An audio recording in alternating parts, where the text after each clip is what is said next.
Welcome, everybody. It's 1:30 on December 7th. I want to bring the Board of Adjustments meeting to order. Whoever's doing it, I don't know who's doing it. Can we have a determination of quorum, please? Don Christensen. Present.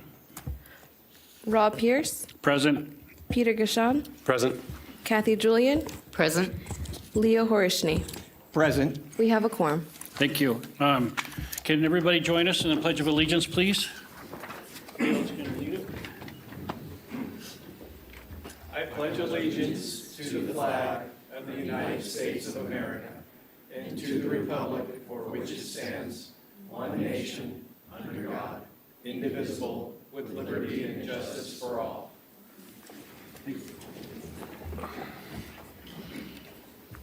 Can we have the ethics law announcement, please? Thank you. Board members are reminded that if, with respect to any matter or any person coming before the board today, you've received a gift or a loan, you have a pecuniary interest, you have a commitment in a private capacity such as family, employment, business, or similar relationship, or you provided representation or counseling before an agency to a person or entity for compensation within the last year on a matter being considered, you must disclose the gift, loan, interest, commitment, or prior representation at the time the matter is being considered. You must furthermore abstain from deliberation or voting on the matter if it's clear that the gift, loan, interest, commitment, or prior representation would materially affect the independence of judgment of a reasonable person. Board members are also reminded that under the Board of Adjustment rules, if you have had any contact outside this meeting with any person interested in a matter coming before the board, you should disclose the nature of that contact at this meeting. With regard to public comment, members of the public may submit public comment by attending the meeting in person, attending the meeting via teleconference, or attending by telephone only. To provide public comment via Zoom, log into the Zoom webinar at the link on the agenda and use the raise hand feature during any public comment period.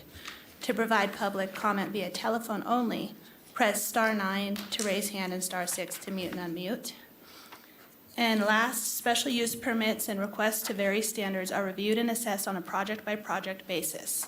Because each determination requires factual findings specific to the project, an approval or denial of a project does not create a precedent for other applicants. Thank you. Can we have the appeal procedure, please, Mr. Lloyd? Will do. Most decisions rendered by the Board of Adjustment are appealable to the Board of County Commissioners.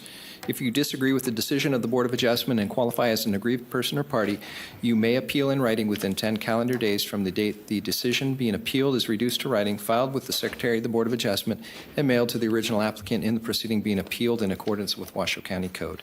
Please call the planning staff immediately at 328-6100 for information on the appeal procedure and the application fee. Thank you. At this time, we'd like to open it up to general public comment. Do we have any general public comment? I have Russ Earl. Russ, please state your first and last name for the record.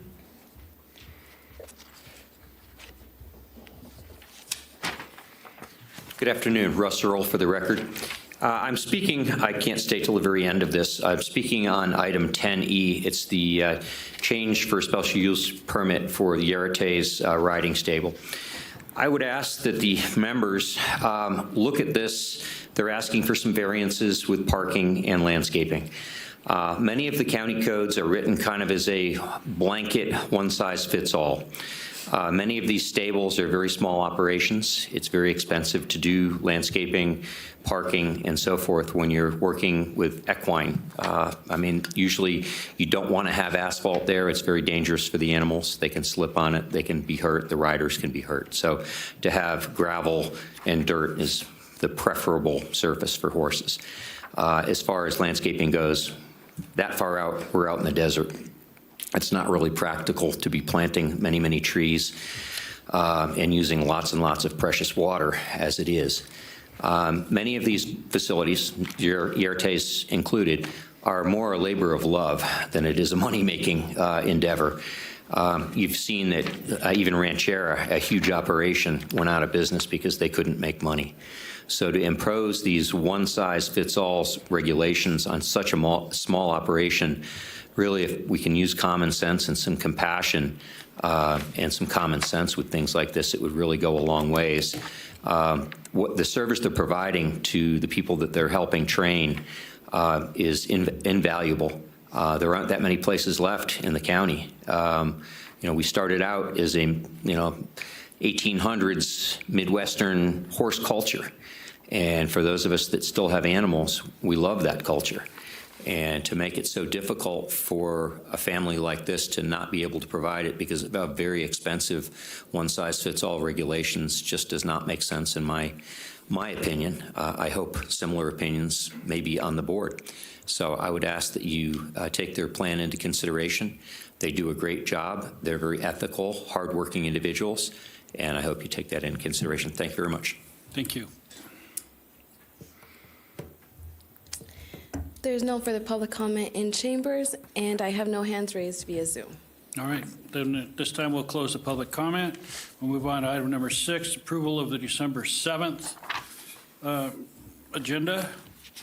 Has everybody read it? Everybody okay with it? No comment. All right, you got a motion? I'll move to approve the December 7, 2023 agenda. Okay. I second. Okay, all those in favor say aye. Aye. Any opposed? Motion passes unanimously. Thank you. And then approval of item number 7, approval of the October 26th draft minutes. Everybody get a chance to look at that? Is everybody okay with that? I have a minor adjustment. Okay. On page 7, if we can, top line, if we can just add to possibly shuttle visitors to the Tahoe Basin during the summer months, just to clarify. That was my suggestion. Thank you. Okay. All right, any other changes or anything? No? All right, can I get a motion to accept as amended? I move to accept the October 26 minutes as amended. All right, I have a second. I'll second. All those in favor say aye. Aye. And opposed? Motion passes unanimously. Thank you. Approval of the November 2nd draft minutes. Everybody get a chance to look at those? Do we have any changes or anything? Okay, can I get a motion? I'll move to approve the November 2nd, 2023 draft minutes. All right, and a second? Second, aye. Aye. Seconded by Leo. All those in favor say aye. Aye. Aye. Any opposed, say nay. Nope, motion passed unanimously. Thank you. All right, approval of we're moving on to item number 9, resolution of appreciation. Mr. Lloyd, can you please read that? Well deserved. Well deserved, thank you. I'm putting you on the spot, Mr. Clay Thomas. Can you come up and sit in the front of the row, please?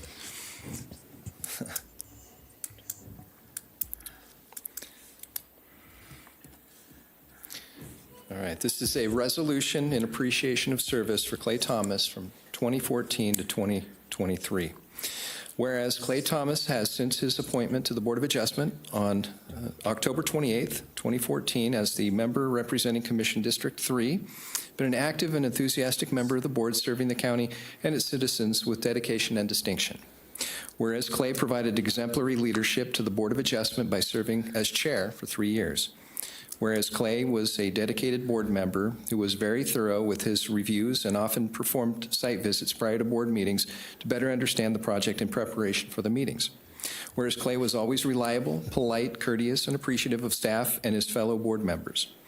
Whereas Clay had a calm demeanor and approached each project with a methodical and objective manner.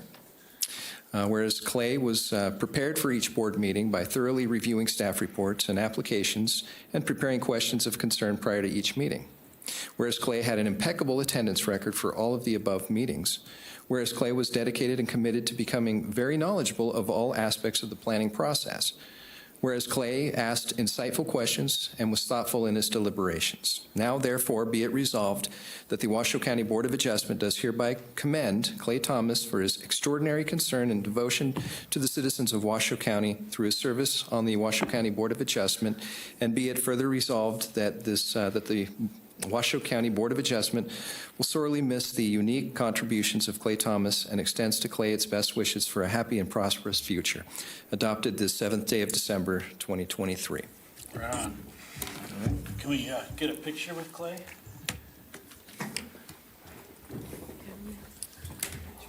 Sure. Can you Of course.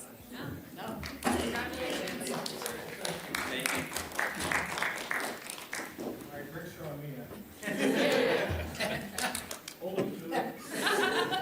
You can find me. He's a jerk.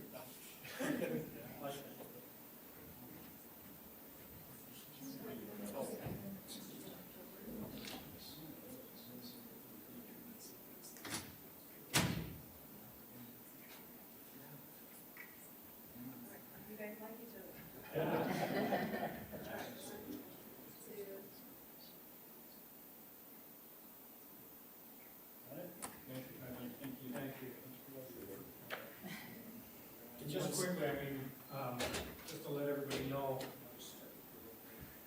I just wanted to say it was a pleasure working with all of you, with all the board members. The staff was phenomenal in their research and what they did, and the ability of Mr. Lloyd here to keep us on track at times and help us get through stuff. And then, of course, I appreciated the time and the opportunity to serve all of you, listening to your points and opinions, taking that into consideration before the board itself made a final determination on that. So thank you for that opportunity to let me represent you and have that opportunity to sit before you, to hear from all of you, and with staff and the board members, current, future. You guys will do a great job. Thank you very much.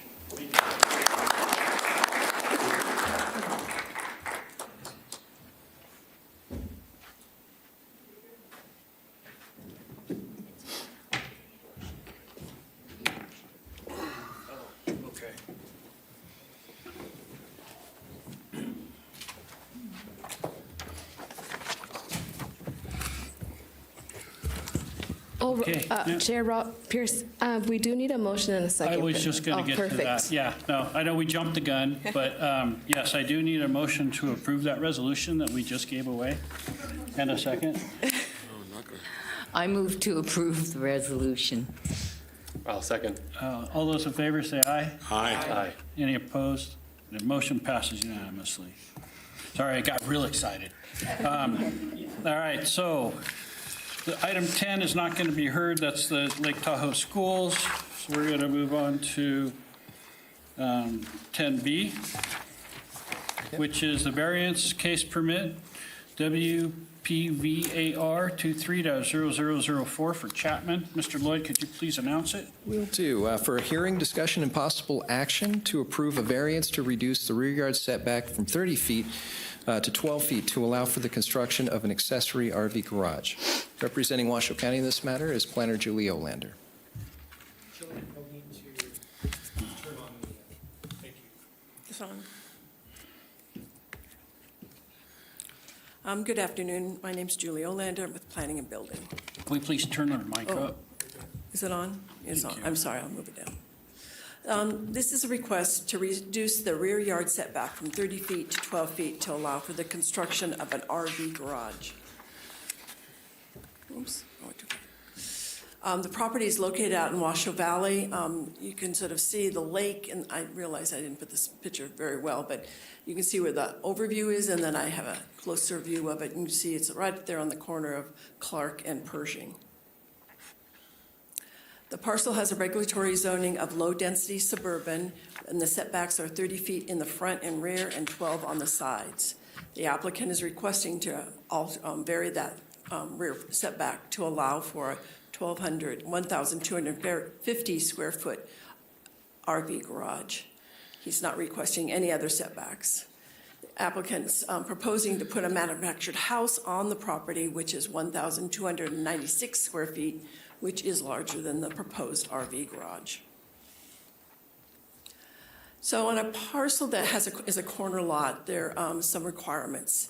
And the code reads, on a corner lot, abutting streets other than collectors or arterials shall be considered front yards. Corner lots are required to have a side yard. So both Clark and Pershing Road, those streets are considered fronts. Of the two remaining property lines, the shortest property line is deemed to be the rear property line, and then the other is the side. And I have the section of code there that defines that rear yard. So then looking at this property, it fronts both Pershing and Clark, you have two front yards. And the shortest of the other 2 yards is the one to the south, and that's a rear yard, and that's a 30-foot setback. And then you have the side yard setback, which is 12. So just keep this in mind as we move forward, that this is the layout that is on the property, or the setbacks. So here is a site plan of it. I apologize, it's a little busy, but I'm going to walk our way through it. So up in the far left-hand corner, I have a labeled 30-foot rear and front yard setback. So that's shown on the plans. So that's along Pershing Lane. You have a 30 and on the front along Pershing, and then you have that rear setback of 30 feet. And then as you move down there a little bit, there's showing the 12-foot setback, and then also where the proposed RV garage is supposed to be located. Then as you move to the right, it shows where Jumbo Creek is located. And then also I just labeled that 40-foot, the 40-foot high cargo container structure that's down in the, sort of along Jumbo Creek. And then all the way to the right is the proposed manufactured house, where that's going to be located. This is what the structure is going to probably look like. He doesn't have exact elevations, but he said this is, the applicant said this is the proposed look. I did go out and visit the site, and we have 3 here, just to get you oriented. You probably can tell the top corner photo is at the corner, basically, where you can see both Clark and Pershing. And then as you move down below that, that's an entrance to the property. You can sort of orient yourself to where the containers are on the property above. And then the one to the far right is showing the Jumbo Creek portion of the property. And just to get you clear on Jumbo Creek, it is decreed as by the state as a water resource. It's a 15-foot wide drainage easement, and as you see, it's on that one portion of the property. The applicant has stated that the location of the Jumbo Creek constrains the property, and the only reasonable location for the accessory garage is where the applicant's proposing to locate it. I do want to note that the parcel is flat, as you saw by the photos, and is rectangular in shape. And that leads us into the findings. As some of you know, the findings for a variance are directed by NRS. It's not something specific for Washoe County. Throughout the state, everybody has the same findings for a variance. And the findings include that it's exceptionally narrow, shallow, or has a specific shape or a specific piece of property on the property. And I'm reading 1, 2, and 3. And then number 2 is has reasonable exceptional topography conditions. And then number 3 is it has an extraordinary exceptional situation, or the condition of the piece of property limits it. So those are the 3 findings as a staff member I need to make to be able to move forward with a variance. So going through that, as the photos showed, this is a 1-acre parcel. It doesn't have any, it's not particularly narrow or shallow. It's a rectangular in shape. The property is approximately 145 feet wide, and the length is 300 feet. Per code, the requirement is a minimum lot width of 120 feet. So it meets the minimum width for a low-density property, zone property. And then the third requirement is that extraordinary exceptional. And the applicant contends that it is extraordinary and exceptional because of Jumbo Creek. However, if you look at the size of the property and what the building that's going to be put on it, I put that last bullet there. It says the result is approximately 10% of the parcel's area is removed from being a viable use because of the creek. So it's only 10% of the property that can't be built on. You've got 90% where he with the RV garage. And as I said, this variance is based on the NRS. And the second bullet down, I'm just going to read because I think this is sort of key to my findings of denial for this property. Is it's a 1-acre parcel. It's flat. The total square footage of all the structures are 2,546 square feet. That includes the manufactured home and the RV garage, and that only makes up 5.8% of total coverage for the 1-acre lot. So he's only proposing to cover that small portion of the lot. And then also that he could move the RV garage closer to where the residence is located to the north of Jumbo Creek. 47 parcels were noticed. I did not receive any emails or phone calls. No neighborhood meeting was required for a variance of the sort. Various agencies have provided comments on the application, and they're found in Exhibit A. And I'm just listing the findings again. And as I said, I'm recommending denial because I cannot make those findings. The applicant is supposed to be here. Is he? He was supposed to be in the chambers. Oh, he is here. Curtis is there, sorry. I didn't see him come in. Anyway, and he has a presentation. I don't know if you have any questions for me, I can stay, or do you want to hear? Let's hear from the applicant first. Sir, you can come up and do your presentation.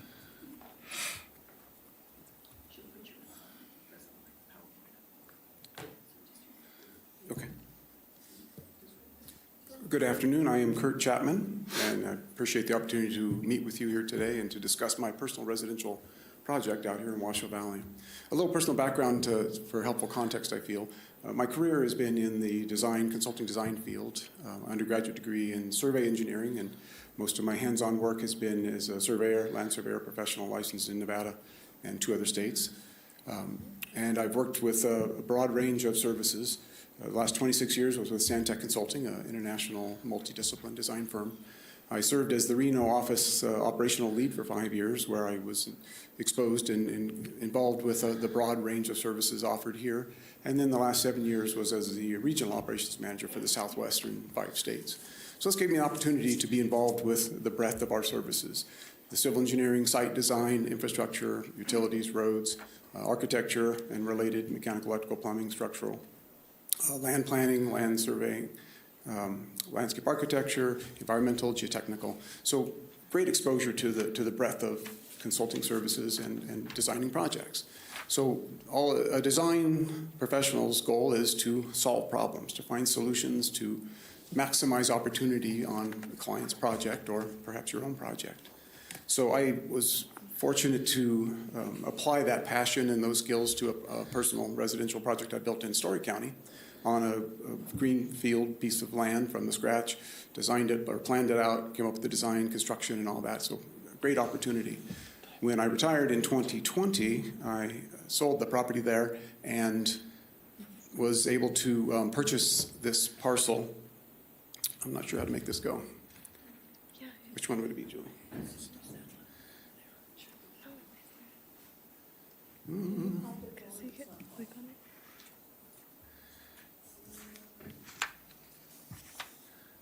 Okay, so there's the parcel that this lender has referenced.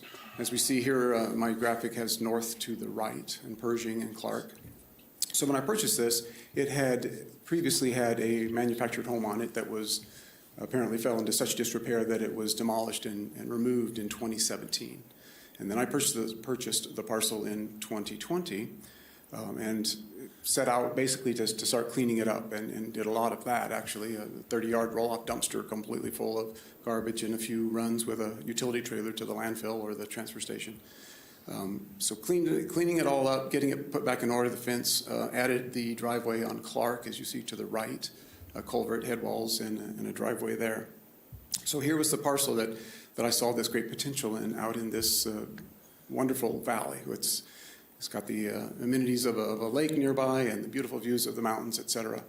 So I set out the first year to do the cleanup and start considering what I could build. And then the subsequent 2 years, I've been working through all manners of options and the elements that I would like to see in a personal residential project, and how I would go about constructing them and how I could make them fit to a parcel that has some unique challenges to it.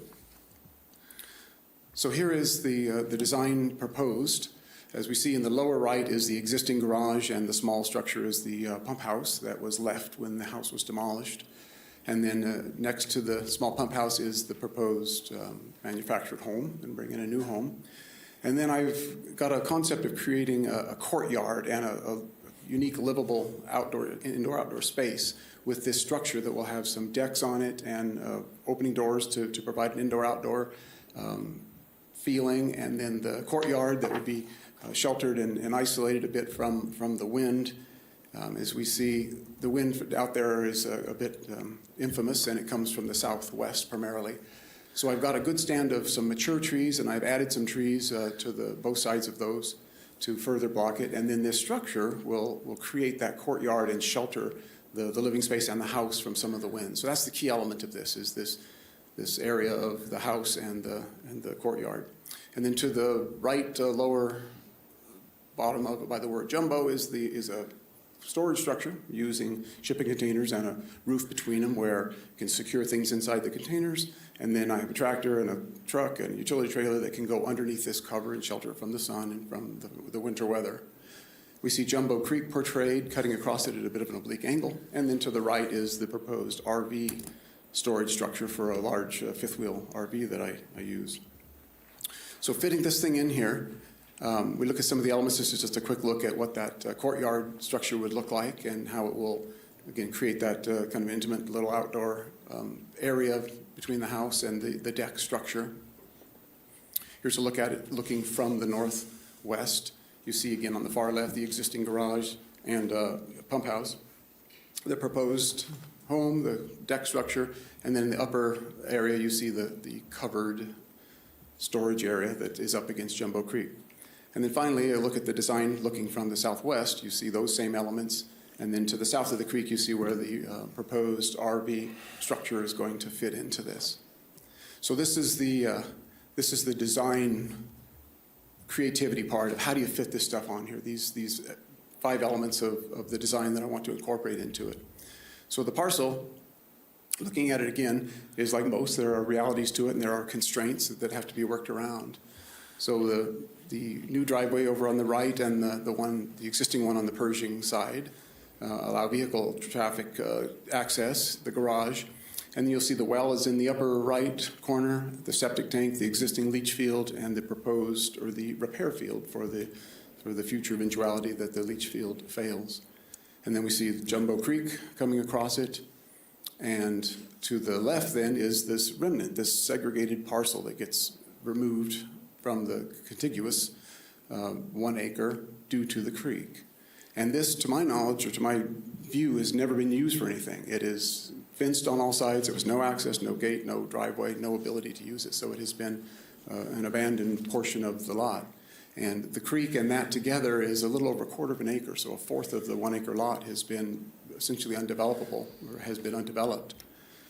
If you look on the left, I have the light green lines represent those 30-foot setbacks that are the front and the what is considered a rear. And then the blue line is a practical setback away from this unreinforced channel up against which you wouldn't want to build. So the net result is this 1/4 acre, a little over 1/4 of the parcel, is reduced to that triangle between the blue line and the 2 light green lines. That is the only area of the 1/4 acre that you could do any structure construction. So it created challenges. So in looking then at how I fit my design to this, the home site, the house rather, and the deck structure, and the patio, and the courtyard got nestled in here between the constraints, where the pump house is, and the garage, and then setback or offset from the existing septic tank, leach fields, and the front setback line along Pershing. The covered structure with the containers and the roof fits snug down in there between the canal or the channel and the leach field or the repair field as designated. And then I look for the RV structure. So trying to place it over here on this remnant segregated parcel cannot make it fit. And you can see it graphically, but I've laid it out on the ground. I've explored all options about how could I fit this thing in there. And it simply won't fit at this point. There were some suggestions of, well, could you culvert and recoup, if you will, the land that is impacted by this open channel? And that is not a practical solution either. There's great sediment transport out there during runoff events, and the culverts under driveways are notorious for being filled and needing to be cleaned. And county engineering won't allow a culvert of any length beyond a driveway, basically. So a 150-foot culvert is impractical, or even any significant portion of it. In addition to that, there's an easement there. You wouldn't build an easement, and were those two things not a problem, you wouldn't build a structure on top of a culvert. So fixing this where it would fit over there is not viable in its current situation. So I looked at, well, could I put it over here anywhere on the 3/4 of an acre that's remnant or north of the canal? the ditch channel, and it certainly won't fit up near the road due to the setback, nor the access, really. And looked at, well, could you swap it out and put the other structure on the south side? And it's obviously an even worse fit to put this covered storage structure on the south parcel with the channel. And even if that weren't an issue, the practicality of putting an intended structure for RV storage in this location would make it rather unusable. The difficulty in trying to back something in there, and you're still on a corner, turning a corner, backing it up, trying to hit an open door. So it wasn't a viable fit there for a couple reasons. We looked at, well, could you come straight out and at least prove that? Again, setting aside for a moment that the other structure will not fit to the south. And first you'd be destroying a bunch of mature trees, which would be a travesty, but beyond that, engineering says that they would never allow another driveway adjacent to the existing Pershing driveway. So I can't make it fit. The elements I'm looking for that would fit on any other 1 acre parcel as it currently stands aren't a fit on this one due to this extraordinary topographic feature of Jumbo Creek cutting across it as it does. So my solution would be to place the structure over there and consider what may look like a side yard lot line for a Pershing parcel, which would have had a 12-foot setback. Instead, it has the 30 for understandable reasons because of the dual fronts. But were it to be considered and allowed to be the equivalent of a side yard, then the structure fits. Everything fits on this parcel, even as limited as it is. And this allows it to be further back away from Pershing, which would be more practical for backing in and getting a rig straightened up and into the garage, and it would lessen the visual impact a little bit by getting it further back from the road. A little broader context here. Now north is up, Pershing on the left. So you see my parcel with the orange line and the proposed RV structure with the 12-foot setback.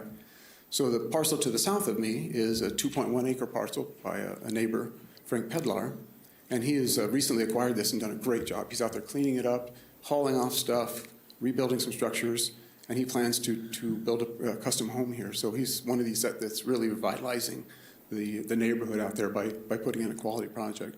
This one has a home on it right now, a manufactured home that is in great disrepair, so he's going to demolish it and then build his custom home back further to the center of the parcel, which is a great use of such a large piece.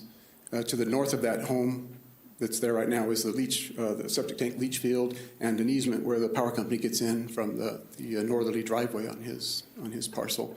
So it already has this de facto setback where that house is about 70 feet away were it to stay. So Mr. Pedlar we've talked about my project at length, and he is certainly in support and has written a letter submitted to you as such. So I feel it's a great fit in there with him. In terms of this variance being an unfair benefit, if you will, to this parcel, I find no other parcels out there that have this unique circumstance of this topographic feature hitting them. If we look at the parcel to the west, or to the east, to the right of it here, we see that the area that's precluded from developability due to the channel basically coincides with the 30-foot setback. So there is no double dipping, if you will. There's no stranded parcel like the triangle that you see up there on my parcel with the blue line and the two light green lines. So it's not impacting them, and the ability of this parcel, my parcel, to construct this I don't see as an advantage. I see as getting it a little closer to the developability of all other parcels out there, even though it would still be a bit hampered. This neighborhood area, just out of interest here, my parcel again with the orange lines and Mr. Pedlar's to the south in the purple. It's an area of these modular homes. Some mobiles are still out there, but there's a range of them, and some of them are just charming little places, very well kept, and functional homes. Others could use some improvement, I would say. To the north, we see the two blue on the north of Clark are homes that were picked up, or home sites that were picked up recently by gentlemen, both contractors, one retired, one currently active, and they're doing a fabulous job as well. They're revitalizing the structures and adding structures and cleaning them up. They're elevating the neighborhood, which I'm really pleased to see. Diagonal across the intersection, you see a nice big custom home there. I'm not sure the year it was built, but it's a beautiful home. Zillow values that one at 7 figures. So some people are coming out here and saying this is a wonderful valley, and let's take advantage of that and let's elevate it back up from what has become, in some cases, a dilapidated sort of neighborhood. There's another to the north of that as well. It's a charming It looks like a larger than 1 acre site. So there's this revitalization going on out there, and that's what I want to be a part of. I'm proposing a project that is going to be a real asset to this neighborhood and to the community and to the county, one that will, along with these others, help elevate property values, help elevate property tax revenues, et cetera. So I'm very excited about this project, and I think I've got a viable approach to make something really good out of a parcel that has had challenges over the years. So when I considered applying for this variance with you folks, I looked at the NRS 278 and the characteristics that Ms. Olander has described, the exceptional shallowness. And yeah, the parcel is a 1 acre rectangle, but in reality, from a developability perspective, it's 2 parcels. It's been segmented by this channel. So the remnant parcel to the south that I'm trying to make something of does have odd shape and shallowness and narrowness to it. So it's made it quite a challenge. And the exceptional topography is clearly the condition here. We've got this topographic feature of Jumbo Creek cutting across it that is causing a considerable impingement on the ability to develop this project, this parcel. And the extraordinary circumstance, again, I understand how setback lines are determined, but the fact that what would have been a side lot line had it been not on the corner is designated as a rear, so that 30-foot setback adds to the challenge of this. So certainly one, if not more, of these conditions I felt were met in my decision to seek this variance.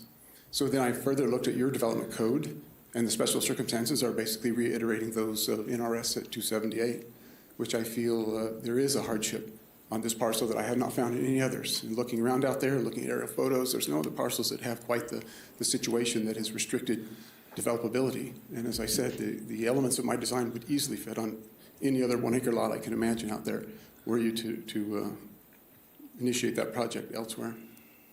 The second finding, no detriment. So no detriment to the public good.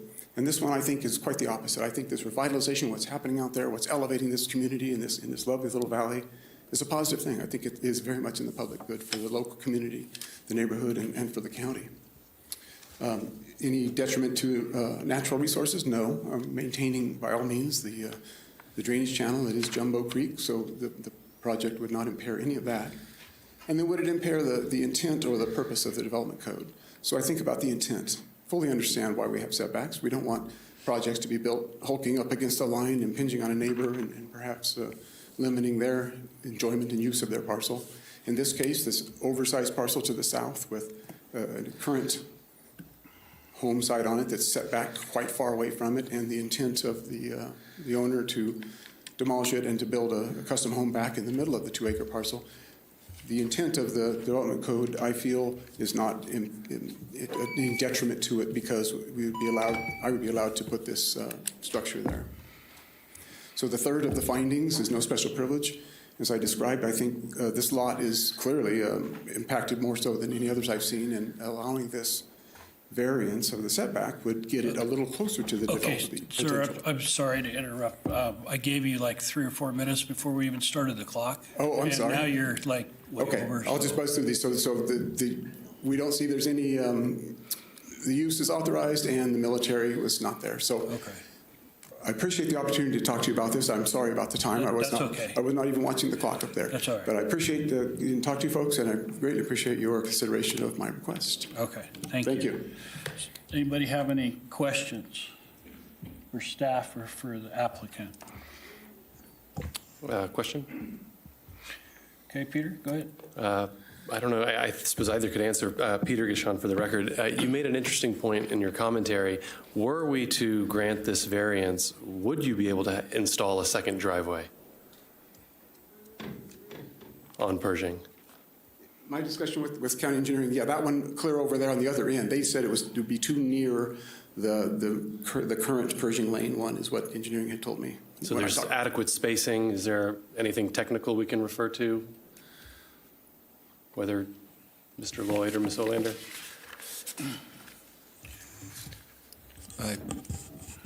Go ahead, Julie. This is Julie Olander for the records. Could you repeat that question? I'm sorry, I was... Simply, can we have a second driveway access onto Pershing? Do you feel comfortable answering that? Engineering's in the room, and I just thought I'd ask Mitchell Fink if he would be comfortable answering that question. Did you hear the question, Mitch? He would be, he does traffic, so I'm going to go to the experts. Did you hear the question about the second driveway?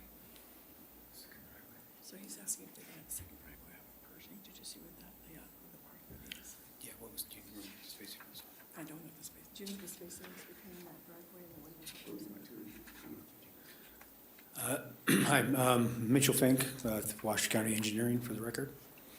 To answer the question about the driveway spacing, the applicant stated was about 250 feet between the driveways, and that would be more than adequate. Typically, for like a circular driveway, we would allow a circular driveway if it had a 50-foot center spacing, so yes, that it could accommodate the second driveway.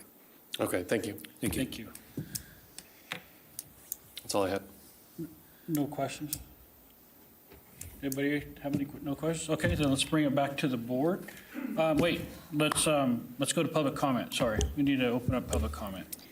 I have no public comment in chambers and no hands raised via Zoom. Okay, now let's bring it back to the board for discussion. Go ahead. Peter Gishon for the record. Can't believe I'm going to say this because I hold Ms. Olander in high regard, but I think I'm going to disagree with her suggestion of a denial. I first read through the packet, and I think this is the first setback variance that we've seen in a while, and I was expecting to get to consistency as a finding. And were consistency a finding, this is completely consistent with the neighborhood in general. You come from East Lake and travel 1.5 miles. Everywhere you look, there's a boat, there's a shed, there's a trailer, there's an outbuilding, there's a storage facility. You look at an overhead aerial, I don't know if they're in compliance or not, but it's completely consistent with the area. But looking at the actual findings, I do deem this to be a extraordinary and exceptional situation. I understand it may only constitute 10% of the land area, but it's a complete bifurcation of the property and at an angle. I don't find a detriment to the public good because this is completely consistent with the neighborhood. And because it's completely consistent, I don't deem this a special privilege. And this is a use that is authorized. So I would actually move to approve the variance request. Under special circumstances, or? Being able to meet all 5 findings. Okay. Anybody else have anything? Kathy Julian for the record. I'm still having difficulty with this because when someone buys a piece of property, they know the rules and regs about the property. They know the distances. They have access to the information to let them know what they're buying. And it seems to me to come back after you've purchased the property because you want to use it in a certain way, despite having our NRS and our county code that indicate otherwise. I have issues with that. I tend to agree with staff that they haven't demonstrated that they could not reasonably put it on the 90% of the property that is available. Although I do have a query, I was hearing the applicant say 25% versus 90%, and it would be good to get some clarification on that from staff perhaps. So thank you. Julie Olander for the record. Could you clarify what the question is? I'm not sure if I understand exactly what you're asking. Is the 10% of the property is not including Jumbo Creek, or does it include Jumbo Creek? I didn't really calculate what the percentage of the property was in Jumbo Creek or not, on that side of Jumbo Creek or not. Maybe the applicant did in his presentation. I didn't catch that exactly. But it is, I think I said that 5.8% of the property is has proposed buildings on it. So the other outbuildings that he has now shown on his screen, I didn't calculate those in because those are other outbuildings that I don't have. Well, there are permits probably for the well house and so forth, but I didn't calculate that square footage into the 5.8% of building coverage. Okay, thank you. Well, this is Rob for the record. I feel that we can meet all the findings because of the odd shape of the property. So I would be in favor of approval also. Okay, so that brings, since we have no more comments, that'll bring us to a motion. Can I get a motion one way or the other, please? Pardon? You have a motion opened, Chair. A motion to approve by Mr. Gashon. Okay. All right, so I've got a motion to approve. Do I have a second? I'll second. You'll second, okay. And all those in favor to approve, say aye. Aye. All those opposed, say nay. Nay. Sounds like it's been approved because there was 3 of us that approved it and 2 of us did not. So it's been approved. Thank you.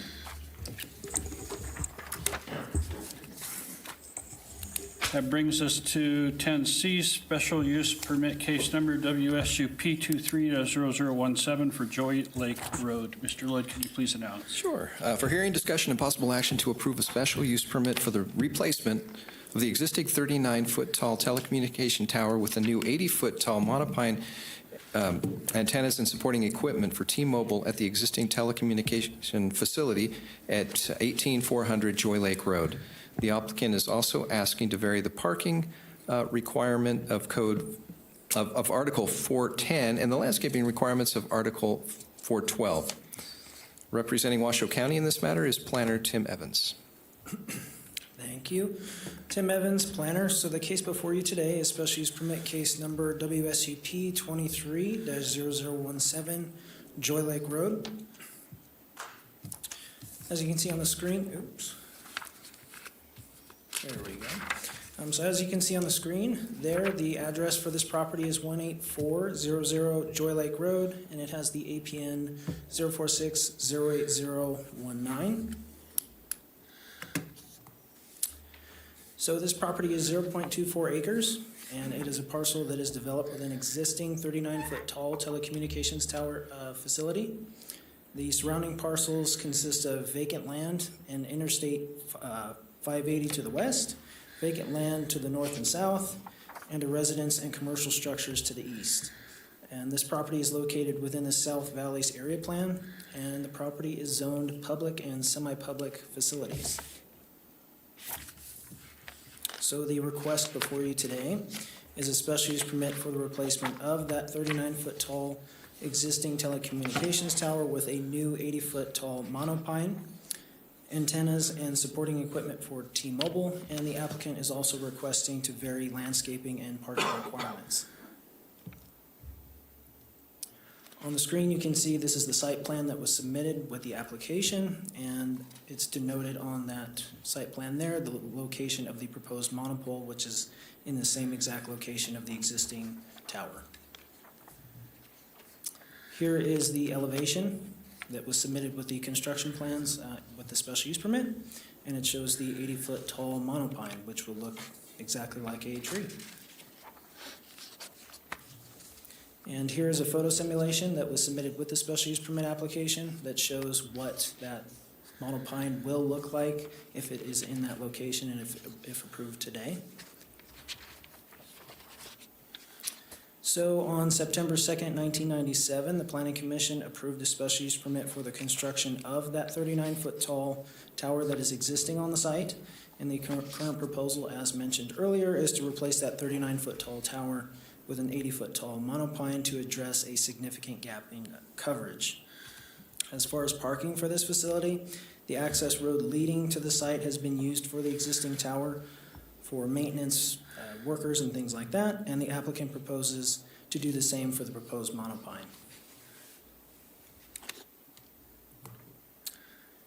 So this proposed tower, as mentioned earlier, will be a monopine, which is a stealth design to allow it to blend with the natural environment.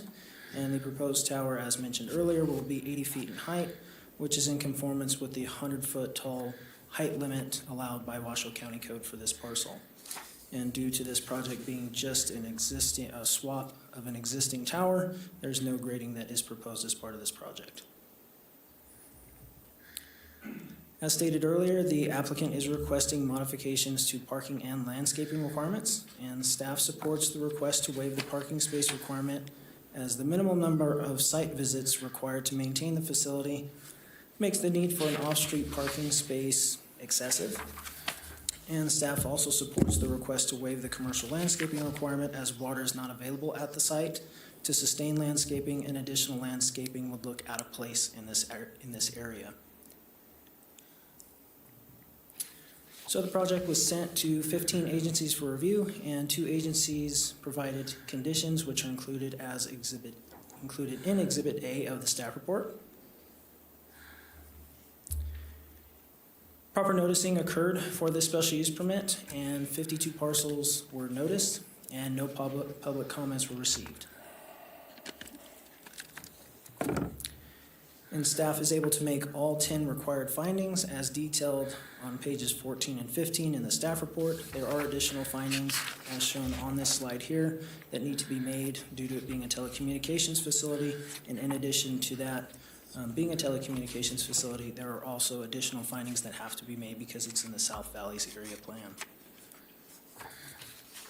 So staff recommends the Board of Adjustment approve the special use permit and provides the following motion on the screen and in the staff report.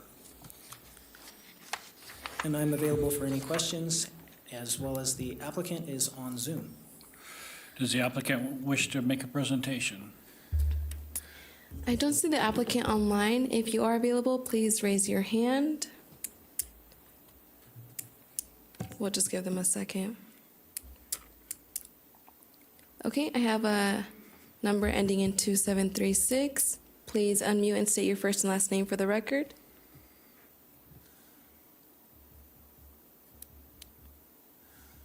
Elliott. Lisa Elliott. The floor is yours. I do not have a presentation, and I concur with my planner and accept the conditions of approval. Okay, thank you. At this time, let's open it up to public comment. Do we have any public comment? No? I Okay. have no public comment chambers and no further hands raised via Zoom. All right, we'll bring it back to the board for discussion. Do we have any discussion on this? Seeing none, I'll call for a motion. Go ahead. Okay. Kathy Julian, I move that after giving reasoned consideration to the information contained in the staff report and information received during the public hearing, the Washoe County Board of Adjustment approve with conditions special use permit case number WSUP 23-0017 for T-Mobile, having made all 5 findings in accordance with Washoe County Code Section 110.810.30, all 3 findings in accordance with Section 110.324.75, and the findings in accordance with South Valleys Area Plan Policies SV 2.16 and SV 18.3, subject to the conditions contained in Exhibit A to the staff report. Thank you. Do I have a second? I'll second. Peter, second. All those in favor, say aye. Aye. All those opposed, say nay. Motion passes unanimously. Thank you. That brings us to 10D, special use permit case number WSUP 23-0033 for axe handle. Mr. Lloyd, will you please announce? Yeah, will do. For hearing, discussion, and possible action to approve a special use permit for the installation and operation of a 141-foot-tall monopole telecommunication facility, including a 6-foot-tall lightning rod at the top of the facility with associated ground equipment, including 2 equipment cabinets, 30-kilowatt diesel emergency backup generator with a 210-gallon fuel tank, and a step-down transformer with a 20-foot by 50-foot compound surrounded by a 6-foot-tall chain link fence. The proposed site of the facility will include some grading to extend the utility access road from the existing 1,700-foot driveway terminus at the residence on the property to the facility's leased area. And additionally, the applicant is requesting to vary development code requirements for landscaping for Article 412, parking per Article 410, and lighting for a commercial use by waiving them for this project. Once again, representing Washoe County is Planner Tim Evans. Floor is yours. Thank you. Tim Evans, planner. So the case before you today is special use permit case number WSUP 23-0033 for axe handle. So this property, or the address for this property is 14855 Pyramid Way, and it has APN 076-27203. And as you can see on the screen, there is a vicinity map showing that location of that that parcel. So this property is 79.82 acres. The parcel is developed within a dwelling that is located approximately 1,700 feet or so from the actual main road, which is Pyramid Way. And that driveway is approximately 1,700 feet in length, and it is paved. The surrounding parcels are developed similar to this one, with single-family dwellings and accessory structures, and this property is located within the Warm Springs area plan, and it is zoned general rural agricultural. So the request before you is a special use permit for the installation and operation of a 141-foot tall monopole telecommunications facility with associated ground equipment, and as well as other equipment such as a 210-gallon fuel tank and a step-down transformer, all within this 20 by 50-foot compound or lease area on the property, and there will also be a 6-foot chain link fence all the way around this lease area. The applicant is also requesting to vary the landscaping and parking standards. Shown on the screen is a site plan that was submitted with the special use permit application, and you can see the proposed 20 by 50 lease area for that telecommunications tower. And here is the elevation that was submitted with the special use permit, and it shows the 141-foot tall telecommunications tower and the fencing, as well as the approximate location of the ground equipment. And here's a photo simulation of where that tower will be located on the property if approved today. And as you can see, it is a fairly good distance away from the main road and can hardly be seen to an extent. Okay, so a special use permit was previously approved by the Board of Adjustment in 2018 for a 104-foot tall monopole, equipment, major grading, and the landscaping and parking requirements were also waived as well as part of that special use permit. As mentioned earlier, the current proposal is for a 141-foot tall monopole and associated equipment, and this is to address a gap in coverage. The facility will be within that 20-foot by 50-foot lease area and surrounded by the 6-foot tall fence, as stated earlier. And the proposed site of the facility will include some grading to extend the utility access road, or that driveway that was mentioned earlier, from the existing 1,700-foot driveway terminus at the residence on the property to the facility's lease area. So this monopole will be a stealth design, which is permitted to be a maximum of 156.25 feet, and the proposed tower is 141 feet, which meets the height requirement for Washoe County Code. And as mentioned earlier, to construct the facility, grading will occur, and this is considered minor grading, and a condition of approval is proposed within Exhibit A to address the submission of a grading and drainage plan at the time of a building permit. So the applicant is requesting to modify 3 code sections as shown on the screen. Staff supports the request to waive the parking space requirement, as the minimal number of site visits required to maintain the facility makes the need for an off-street paved commercial parking space excessive. And staff supports the request to waive the commercial landscaping requirement, as water is not available at the site to sustain landscaping, and any landscaping will create an unnatural appearance in this area as the hillside is sparsely vegetated. And lastly, staff supports the request to waive the lighting requirements for any lighting required by the FAA or FCC, as that is federally mandated lighting. So the project was sent out for review to 15 agencies, and 3 agencies provided conditions, which are included as Exhibit A to the staff report. Proper noticing occurred for this special use permit, and 34 parcels were noticed, and no public comments. Actually, I take that back. 1 public comment was just received about 20 minutes ago via email in support of this project.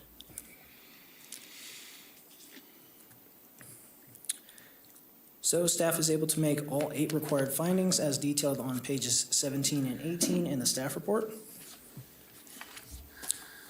And staff recommends the Board of Adjustment approve special use permit case number WSUP 23-0033 and provides the following motion on the screen and in the staff report. And I'm available for any questions, as well as the applicant has a presentation to give as well. Okay, would the applicant like to give a presentation at this time? Yes, please.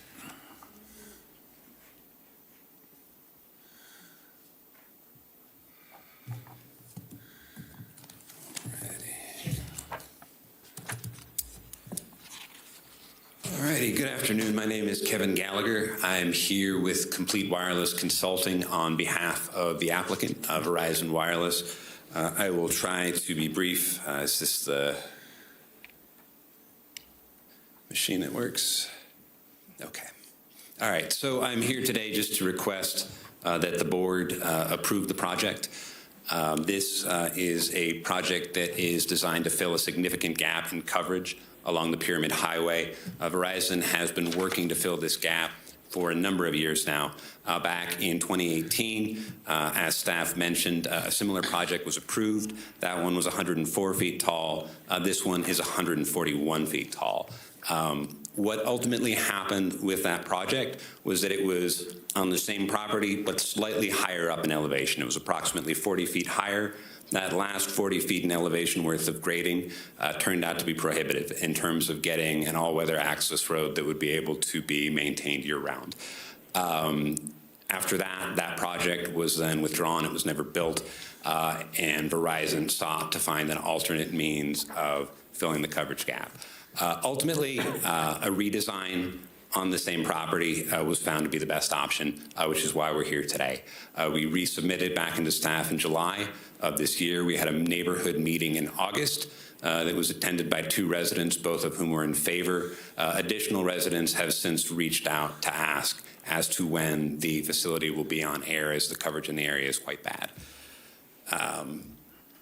So moving along, this is the location. As you can see along there, there are mountains on both sides because wireless facilities operate by line of sight. If a facility cannot see over the mountains, the coverage is blocked. We're in a relatively remote location, about 3.6 miles north of Spanish Springs, where the residences are quite spread out relative to other parts of the counties. Now, this is what the current coverage looks like in the area. This tracks to the previous slide in terms of the topography. You can sort of see where the mountains are, where the coverage ends. The areas in green are areas of good in-building coverage. Yellow represents good in-vehicle coverage, and the gray shaded areas represent reliable outdoor coverage only. The areas that aren't shaded at all are areas that currently have no reliable coverage. That includes 2 miles of Pyramid Highway, the gap in the center. Is that the, oh, there we go. The gap in the center there, that's a 2-mile stretch. And then on either side, the residents on either side, including the street from which this takes its name, Axel Canyon, which comes there to the south. So with this facility, that coverage gap will be filled. Areas that currently have no reliable wireless coverage will have coverage, and beyond that, a major gap in coverage along Pyramid Highway will be filled so that there will be reliable coverage for travelers, which can be a safety concern as well when there is a stretch of highway where there is no reliable cell service. Moving on a bit, earlier I had mentioned the original location. It was, wow, I'm very good at this, as you can tell. All righty, spoilers.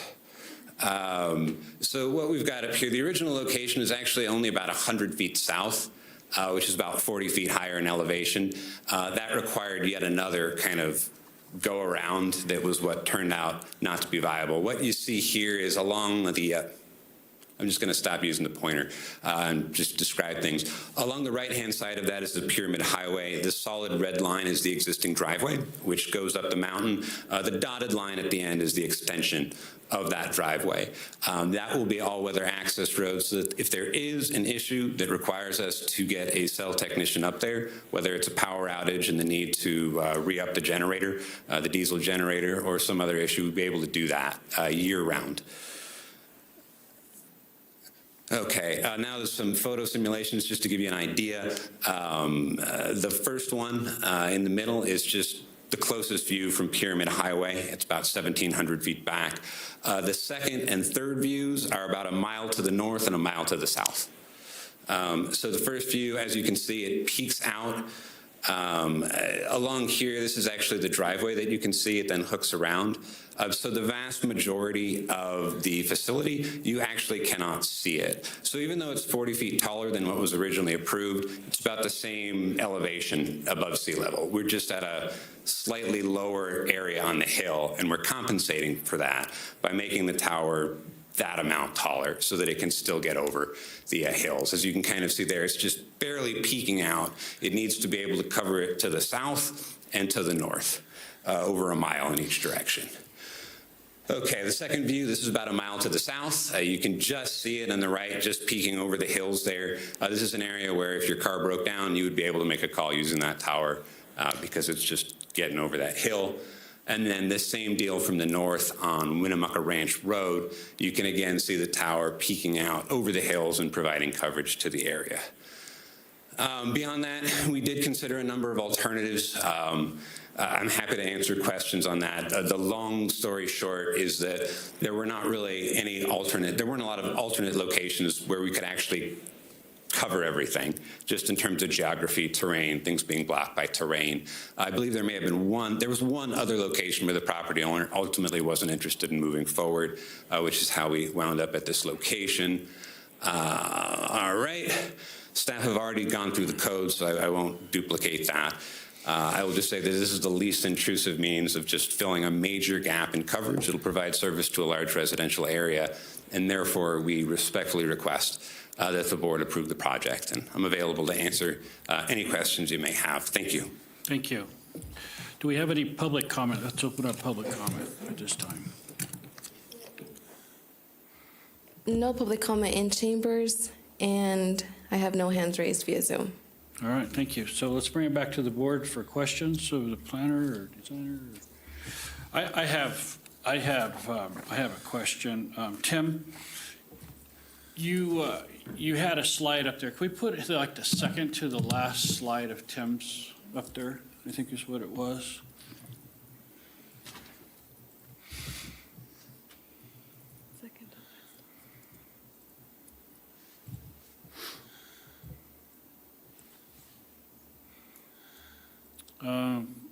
Go up one more, that one right there. Okay, so there it says, oops, back up. It says consistency. The proposed use is consistent with the action plan program's policy standards, the maps of the master plan, and the North Valleys area plan. Isn't this in Warm Springs? That is correct. Tim Evans, planner for the record. That is a typo, and it should be Warm Springs. Okay. You're correct. Okay. I just wanted a point of clarification on that. Thank you. All right. Other than that, no, I don't have any questions. I think this is a good project. And Mr. Chair, I have a question for the applicant. Yeah, go ahead. For the record, Don Christensen. Help me out a little bit. I live out in that area, and the gap that you mentioned is notorious. It's constant. It's been there for years. It's annoying. You are representing one provider. That's correct. Verizon, is that right? That's correct, yes. Okay. I don't subscribe to Verizon. Is there some kind of an equipment sharing thing here that it's going to apply to all cellular use in that gap, or do I need 5 different towers to make, or transmitters to make it work? Sure. The equipment that's proposed today would only serve Verizon customers with the exception of 911 calls. Any kind of emergency call, it goes to the nearest tower regardless of carriers. So for emergency calls, a non-Verizon subscriber would benefit from the tower. Beyond that, the tower has been engineered to allow co-location. So another carrier would be able to make, staff would be the ones, I believe that would be an administrative approval, but they would be able to apply to the county to put their own equipment on there and co-locate with Verizon. Verizon's required under federal law to accommodate co-locators. So that would be the method where additional carriers could go on the facility. Okay. I'll add co-location to my dictionary. Thank you. Apologies for the jargon. Answer that question. Thank you. Okay, do we have any other questions or any discussion? Okay, I'll open it up for a motion. Can I get a motion, please? Mr. Chair, I'd like to make a motion. All right. For the record, Don Christensen again. I move that after giving reasoned consideration to the information contained in the staff report and information received during the public hearing, the Washoe County Board of Adjustment approve, with conditions, special use permit case number WSUP 23-0033 for Verizon Wireless, having made all 5 findings in accordance with Washoe County Code Section 110.810.30, and all 3 findings in accordance with Section 110.324.75, subject to the conditions contained in Exhibit A in the staff report. Okay, do I have a second? I second. All right, I have a first and a motion and a second. All those in favor say aye. Aye. Any opposed, say nay. Motion passes unanimously. Thank you. Okay, that moves us on to 10E, special use permit case number WSUP 23-0034 for a team. I'm sorry, I'm going to mess this up. Ryriet? I apologize. Believe it's Yarte. Please announce. Got it. For hearing, discussion, and possible action to approve a special use permit to bring into conformance an existing commercial stable for the boarding of horses by appointment only, riding lessons, and horse training. 6 training events per year for horsemanship education that may include but not be limited to topics such as rider biomechanics, working equitation, hope I got that right, classical dressage principles, Californio-style bridle horsemanship, hackamore horsemanship, ranch riding, working cow horse, pleasure riding, and ranch horse versatility. A maximum of 14 horses will be boarded with a maximum of 5 participants per week for lessons and training and 40 participants per event. The applicants are requesting to waive all applicable parking and landscaping requirements. Once again, representing Washoe County in this matter is Planner Tim Evans. Tim, the floor is yours. Thank you. Thank you. Tim Evans, planner. So the special use permit for you today is special use permit case number WSUP 23-0034 for Team Yarte.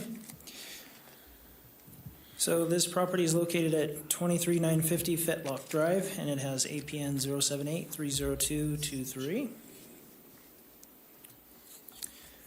The parcel is 12.29 acres, and it is surrounded by similarly developed parcels with single-family dwellings, accessory structures, and they are also used for similar ranching-type uses.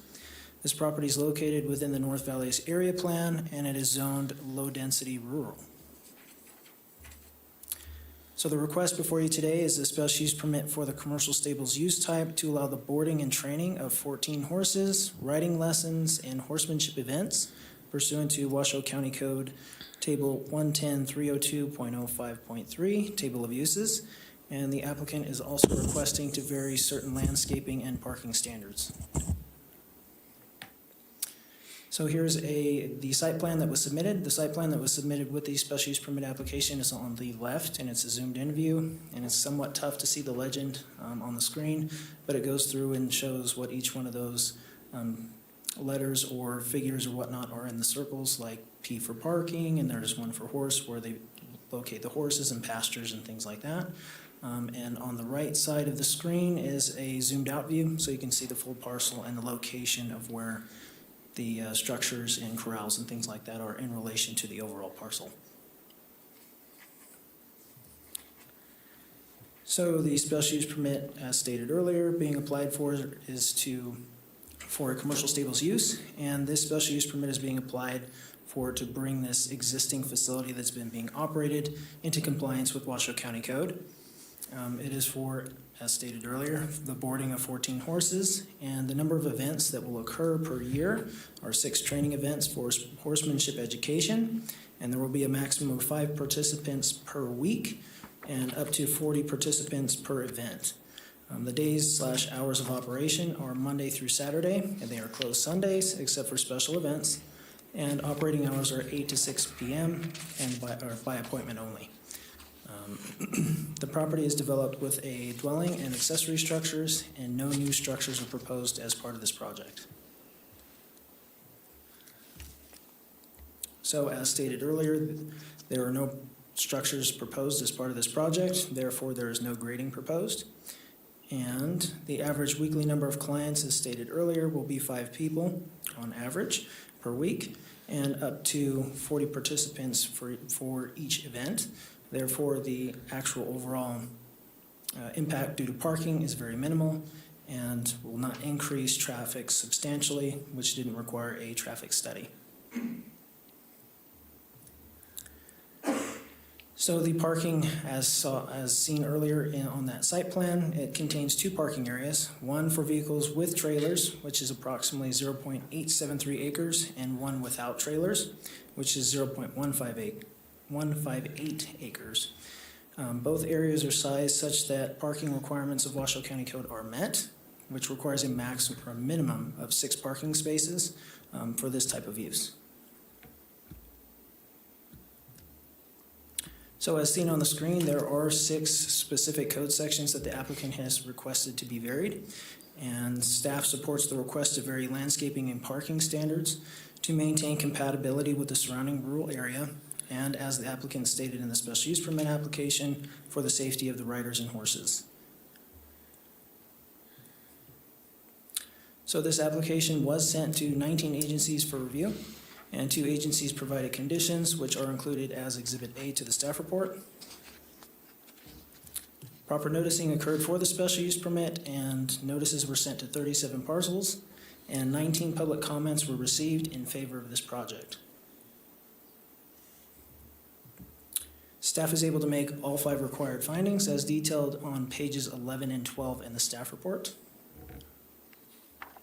And staff recommends the Board of Adjustment approve special use permit case number WSUP 23-0034 and provides the motion on the screen as well as in the staff report.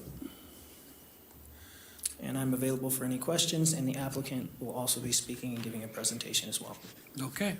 If the applicant has a presentation, we would like to hear it, please. There's no presentation. I have no presentation.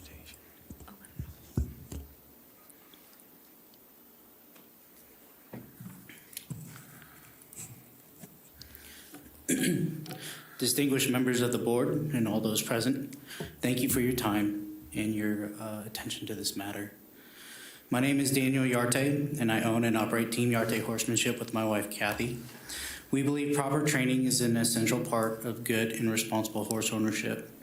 Both lifelong horse lovers, we became passionate about advocating for Mustang adoption in 2015 and spent time as educational volunteers with the Palomino Valley BLM holding corrals. With the time that we had spent there, it inspired us to enter our first Extreme Mustang Makeover competition the same year. This challenge pairs a trainer in an untouched wild Mustang with the goal of taming the horse in just 100 days and riding it through judge classes during the Reno Rodeo. We started our training business in 2016 after an impactful performance at the second Reno Rodeo Extreme Mustang Makeover. Since then, we have worked with dozens of different breeds on everything from gentling and first rides to restarting horses in feedlot rescues, as well as full handling, finishing, and biomechanics. Our horse training services are designed to give our clients and their horse the individual attention and skills needed to create a successful long-term partnership. Communication and confidence are the priorities in our program. For this relationship to develop, we include lessons for our full care training free of charge so that owners can participate in the horse's education. We tailored the program to suit both the goals and abilities of horses and participants to ensure continuing success.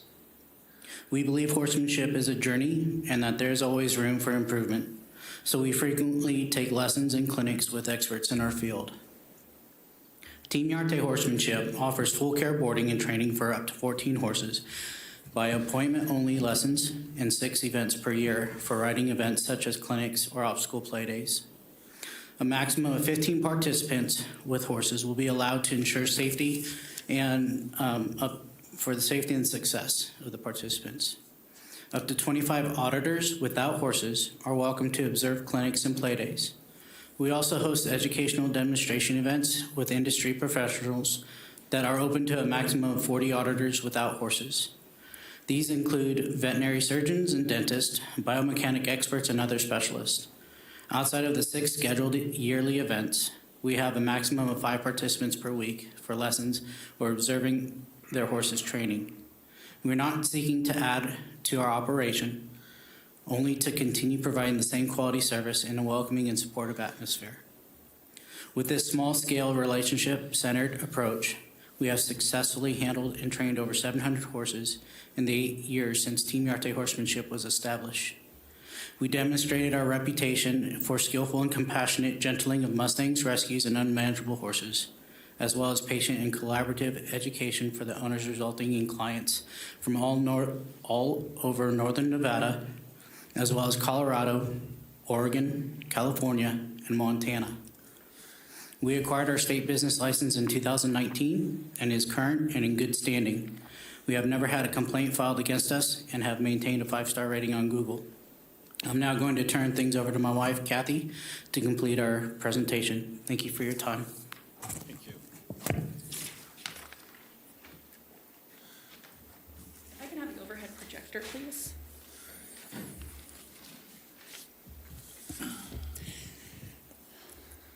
Perfect.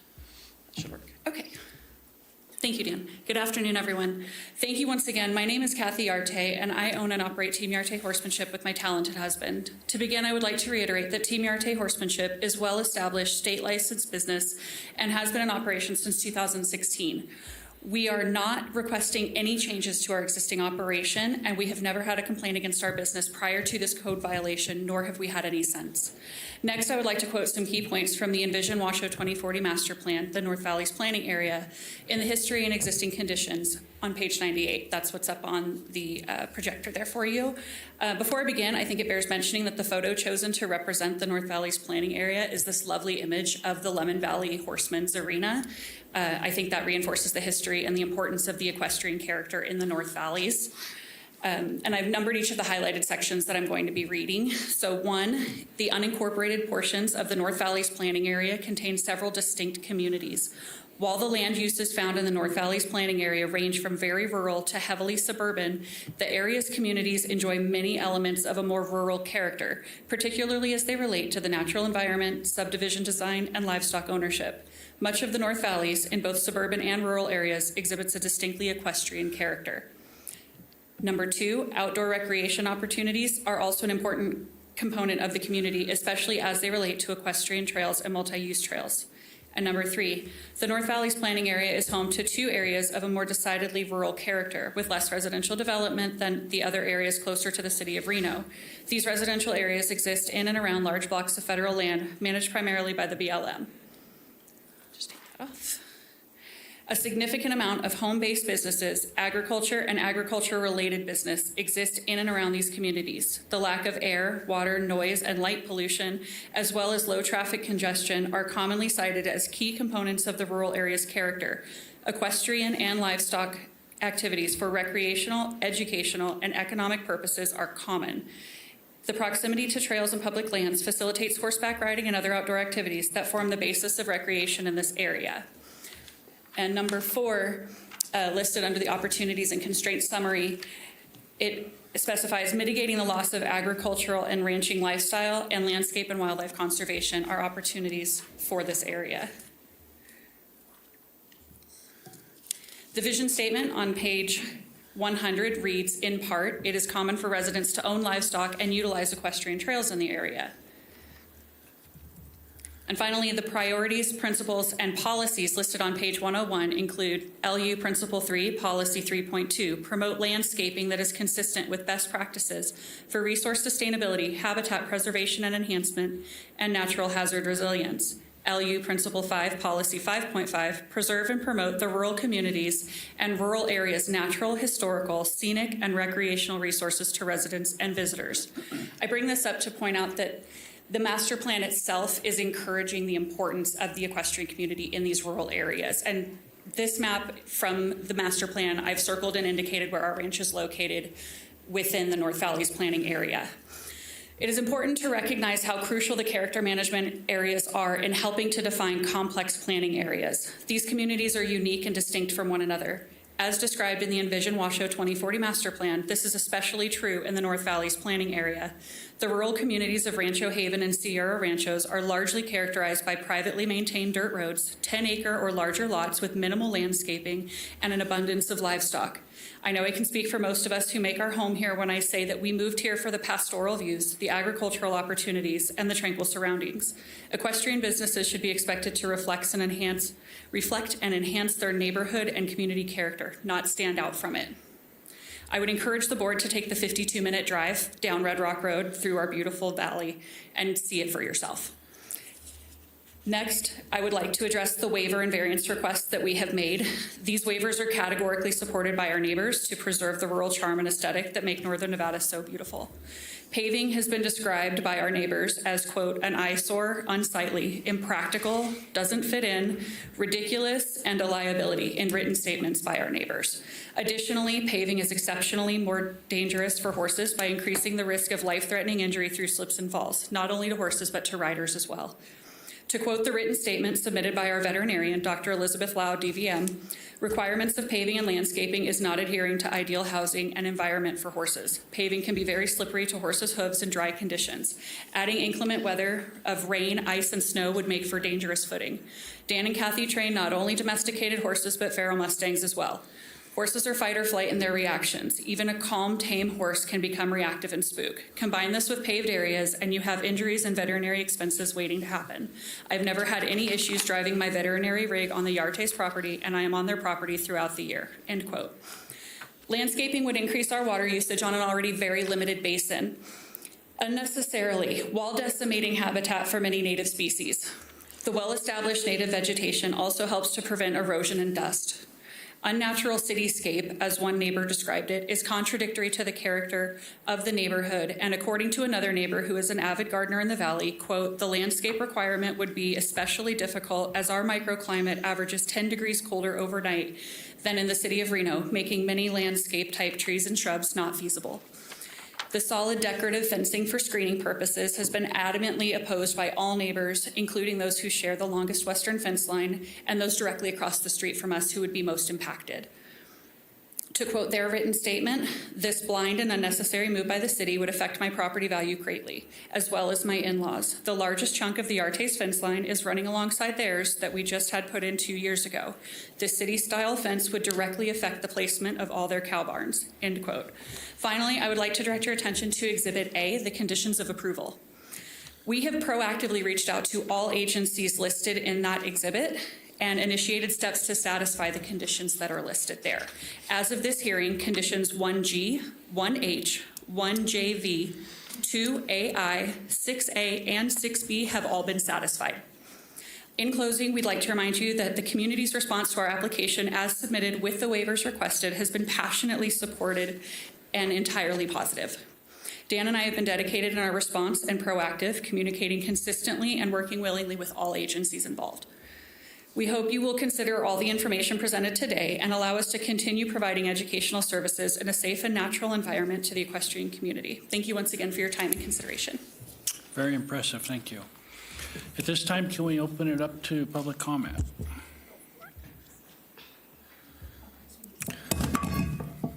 We have Samantha Quinto. Samantha, please state your first and last name for the record.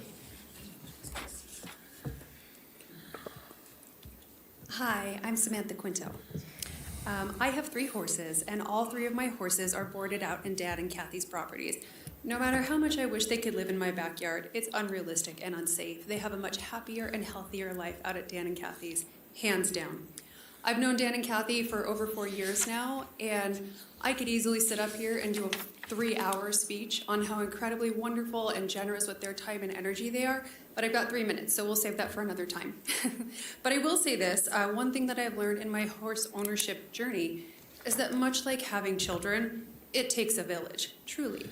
And myself and many other people here today can't do it without Dan and Kathy. We simply cannot. Because of my lifelong love and obsession with horses, I've worked at many barns and ranches in the area here and also California. Along with this, I've made it a point to travel to many ranches in Colorado, Wyoming, Montana, Texas, South Dakota, Hawaii, Costa Rica, and Mexico, to name a few. And I know it may sound silly to name all these places together, but I'm going somewhere with this. All these places have one thing in common. Just like Dan and Kathy's, they're on a dirt road. They're off the beaten path. And it's a truly magical part of the whole experience. Now, if I was looking for paved roads, manicured lawns, extra trees, I could go to the mall. But that's not what I'm looking for when I come to these places. Not only are the paved roads and parking lots unnecessary, they're also extremely unsafe. They're unsafe to the horses and the riders. Horses can very easily slip and hurt themselves and seriously injure their rider in a heartbeat on a paved road. I know that there's also a suggestion of gravel roads, also hazardous as well. I have worked in the health and wellness industry for the better part of a decade, and I can promise you that people need this kind of experience. They need the fresh air, the open country, and the horses who are scientifically proven to calm people and reduce anxiety and calm the nervous system. By making these demands on Team Yarte, they're completely unsafe and irrelevant. You're hurting the equestrian community, you're robbing people of this experience, and you're also potentially putting hardworking people like Dan and Kathy out of business, which would be detrimental to myself and many other people in the equestrian community. Thank you for your time. Thank you. I have Tim Gavin in chambers. Please state your first and last name for the record. Hello, my name's Tim Gavin. I've been for the record, I've been a neighbor of Dan and Kathy Yarte for 5 years. Their horsemanship operation has been a valuable resource for our community the entire time. I have never seen or heard any negative impacts of this operation. They have always been extremely exemplary neighbors and have helped me out more than once. My wife and I moved to Rancho Haven particularly for the whole horse culture. Even the roads are named after horse anatomy. And we've always appreciated having the Yarte operation close by, and I've used it numerous times. Thank you. Thank you. I have Betty Thiessen in chambers. Betty, please state your first and last name for the record.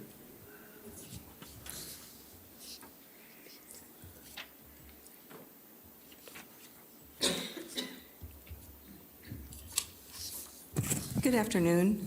Betty Thiessen for the record.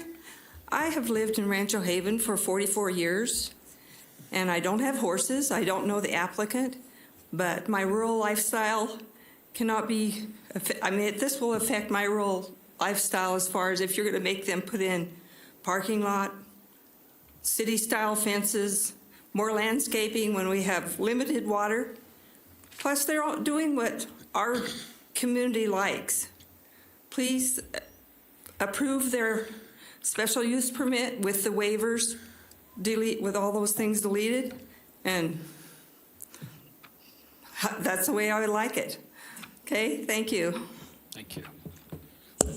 Is there anyone else in chambers who would like to make public comment for this item? Please state your first and last name and come fill out a form. Anyone else in chambers? Last call. Okay.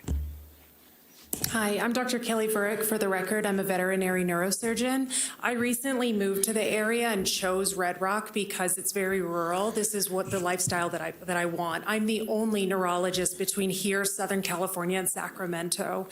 By making the Yarte family put in parking lots, fencing, landscaping, that's not what I came out here for. And if we start to turn this area into that, people like me are going to leave. So I think in the interest of maintaining some rural lifestyle in the area, I would beg you to please allow them to keep their landscaping, their business as is. That's it. Thank you. Ma'am, can you please fill out a card I sure will. over there? Thank you. Thank you. On Zoom, anyone like to make public comment for this item? Please raise your hand now. Okay, I have no hands raised.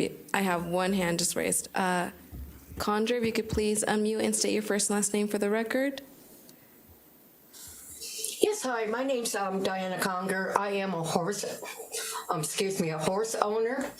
I have been in Nevada since 1964. I have owned horses my whole life. I do not know the Yantes. I apologize if I spelt your name wrong.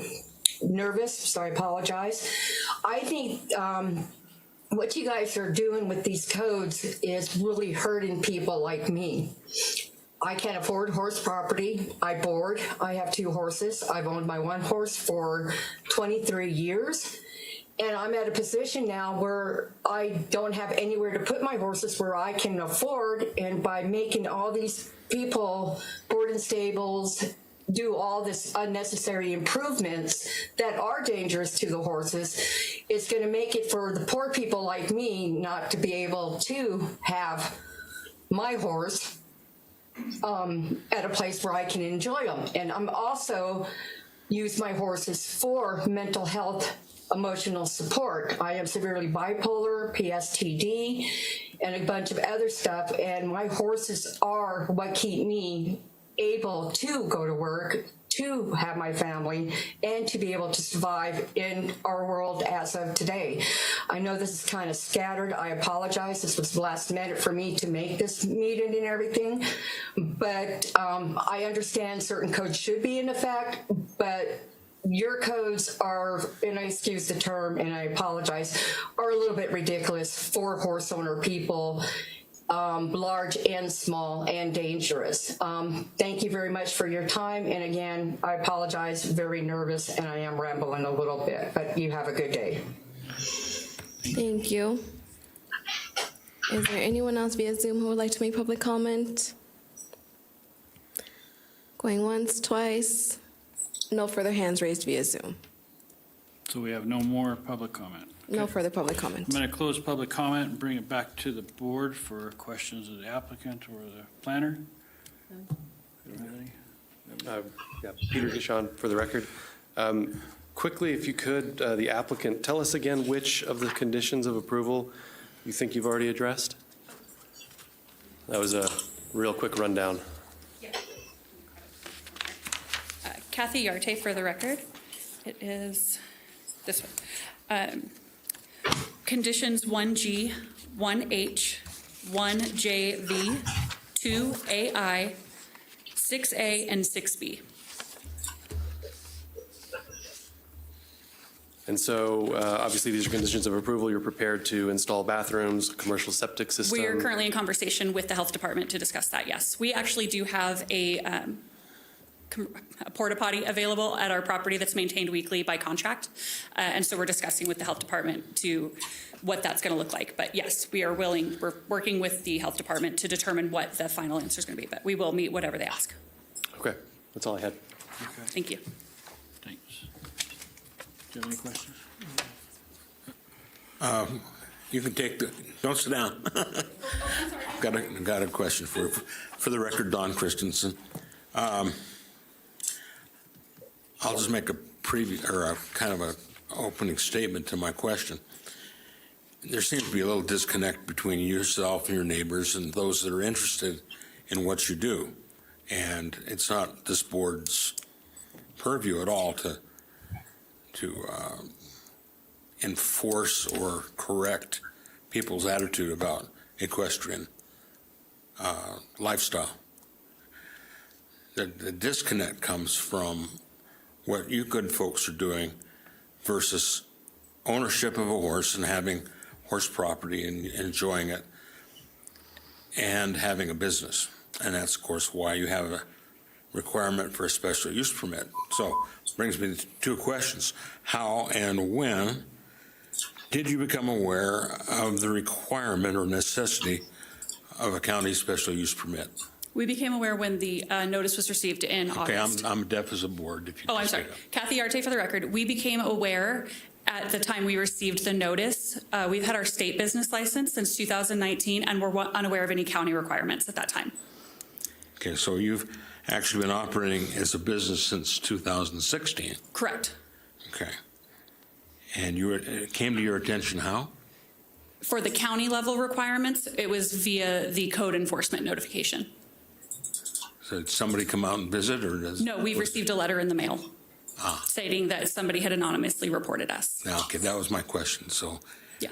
you were operating for that 8 years. Well, I'll put words in your mouth. I'm not going to do that. But I feel that it was probably not intentional or malicious that you were doing this. No, ignorantly, yes. And are you and your husband employed outside of this business? I work part-time at Comstock Veterinary Hospital. I do emergency on-calls. And your husband, is this his? Hi, this message is for Elizabeth. I apologize. You're fine. Okay. I'm sorry, and your husband? He is full-time training. As of 2000, when did you stop? 16 is when he began training. I'm sorry. As of 2016, this is all he has done. And I have worked at multiple facilities. I was working at Charles River Laboratories. I left that and I did nonprofit work for a year. And then I've been at the vet clinic ever since. Okay. Thank you.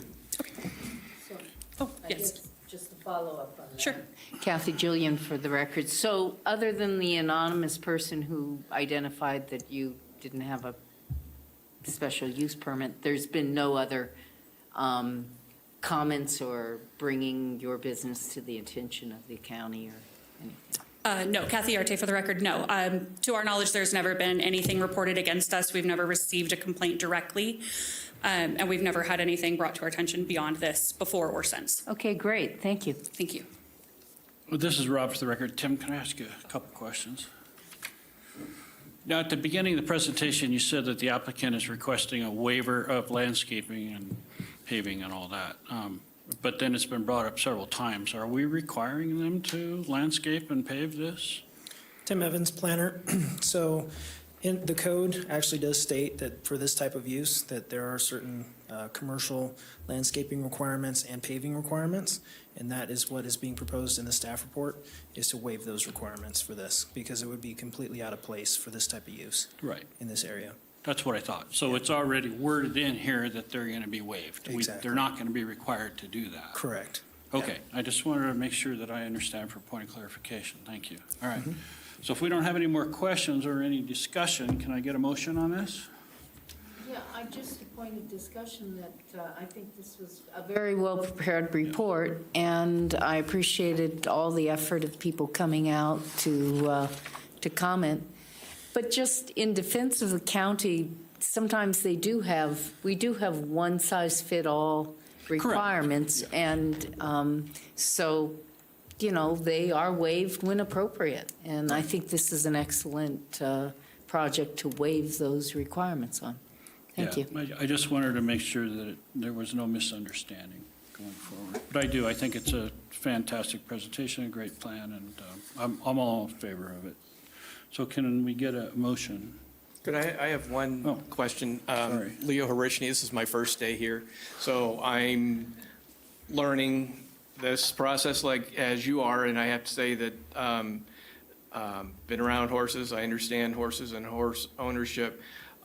My question may be for the board and possibly for Tim. These are reasonable to me as a former horse owner and someone experienced in horsemanship. It seems reasonable that there would already be waivers or a more defined ordinances for horse businesses that would not, these seem not only reasonable, but very common sense, basic expectations for horse businesses already. So I'm confused as to why Kathy's comment aside about there being one size fits all. It seems to me there's enough horse business and horse ownership that this, to me, shouldn't have been come up. Do you mind if I jump in on this and through the chair? Thank you for the question, Mr. Hirschney. I think what you find is that even amongst equestrian facilities, depending on the location, I think you would find that there is a demand and be a request in certain parts of the county, Washoe Valley, Steamboat area. We've brought forward to this board quite a few of those equestrian facilities, and the neighbors have been very adamant that they would like to see the roads paved, more landscaping. And so in those situations for equestrian facilities, we find that they're more appropriate. A situation like this up in the North Valley is probably less so. And so I think it depends on it's case by case, project by project. We do look at these, and it's up to the board's purview whether or not waiving certain standards are appropriate. All right, that's fine. Thank you. I'll make a motion. Go ahead. Kathy Julian for the record. I move that after giving reasoned consideration to the information contained in the staff report and information received during the public hearing, the Washoe County Board of Adjustment approve with conditions special use permit case number WSUP 23-0034 for Daniel and Catherine Yarte, with the conditions included in Exhibit A to the matter, having made all 5 findings in accordance with the Washoe County Code Section 110.810.30, consistency improvements, site suitability, issuance not detrimental, and effect on military installation. Thank you. This is Rob. I'll second it. All those in favor say aye. Aye. Aye. Any opposed? Motion passes unanimously. All right, at this time, we're going to be taking a 10-minute break before we move on to the next item. Thank you. Recording stopped.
Whenever you're ready.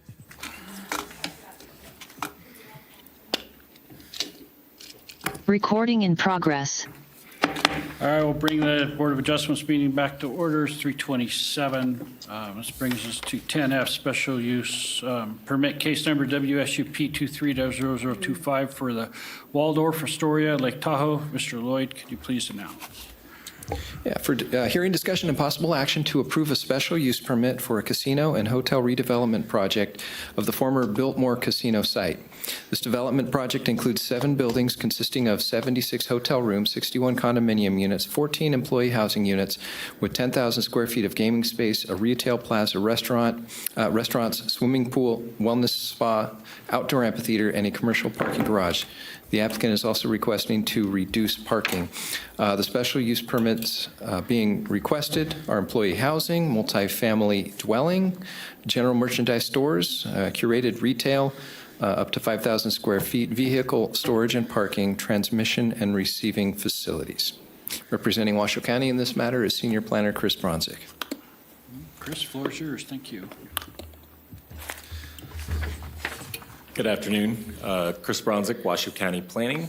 We're looking at WSUP 23-0025. This is the Waldorf Astoria Lake Tahoe project. So the applicant is requesting multiple special use permits as part of this proposal. Those special use permits, which will be covered further in the staff report, are employee housing, multifamily dwelling, general merchandise stores, vehicle storage and parking, transmission and receiving facilities. It is part of an overall project, an overall resort project that currently includes 7 buildings proposed with 76 hotel rooms, 61 condo units, 14 employee housing, as well as gaming space, retail, restaurants, swimming, and a wellness spa. So this location is in the Crystal Bay area of Lake Tahoe. So I've provided 2 maps. One is the overall vicinity map that includes all subject parcels that are highlighted in blue and yellow. And it takes up the majority of the Crystal Bay Town Center area. It is adjacent to State Route 28, and it goes right up to State Line. To the right, there's a larger vicinity image with the area boxed out to give you an idea of proximity to Incline Village. So this project has a pretty extensive history, and so I'm going to just cover the history that it went through with Washoe County for this slide. So in 2008, the applicants came through when this was known as Boulder Bay, and they requested for an abandonment and a variance. It did get approved. It was appealed. That appeal was supported, and the request was denied. The request came back later that year with the inclusion of what we have known as Wellness Way, which is a connector road for another access point to State Route 28. Again, this was approved, appealed, and then further approved by the Board of County Commissioners. In 2016, a tentative subdivision map was approved by the Planning Commission. This tentative subdivision map is what is currently known as Building A of the Waldorf Astoria project, or Granite Place condominiums. In 2021, at this point, the 2008 original variance and abandonment request had expired. The applicants came back with the almost the same exact request, and that was approved in 2021. Again, later in 2021, a major grading SUP was submitted. It was approved by the Board of Adjustment. I'm sorry. It was appealed and then further approved by the Board of County Commissioners. And lastly, early this year, an amendment of conditions was submitted, which amended the tentative subdivision map from 2016 to reduce and relocate boundaries and open space acreage as part of this project. So between the Board of Adjustment and the Planning Commission, there's been substantial discretionary review over this project for various elements. So in 2007, TRPA developed what's called a demonstration project, which was a program to allow for specific redevelopment projects to test new ideas such as reduction of coverage, installing environmental improvements, and improving visual impacts above and beyond what is normally required in the basin. The Boulder Bay project, which is currently known as the Waldorf Astoria Lake Tahoe, was approved as part of that project program in April of 2011.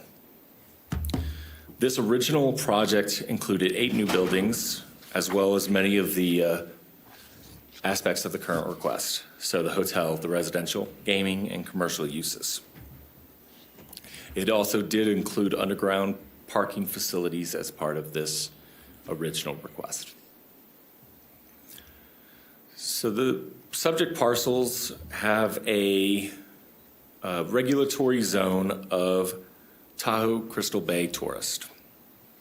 And this regulatory zone is defined as urban areas which have the potential to provide intensive tourist accommodations and services of intense recreation, including areas suitable for gambling or gaming. This is also located in the Tahoe Area Plan, and within that area plan, it's located in the Crystal Bay Tourist Town Center, which is boxed out on the image before you.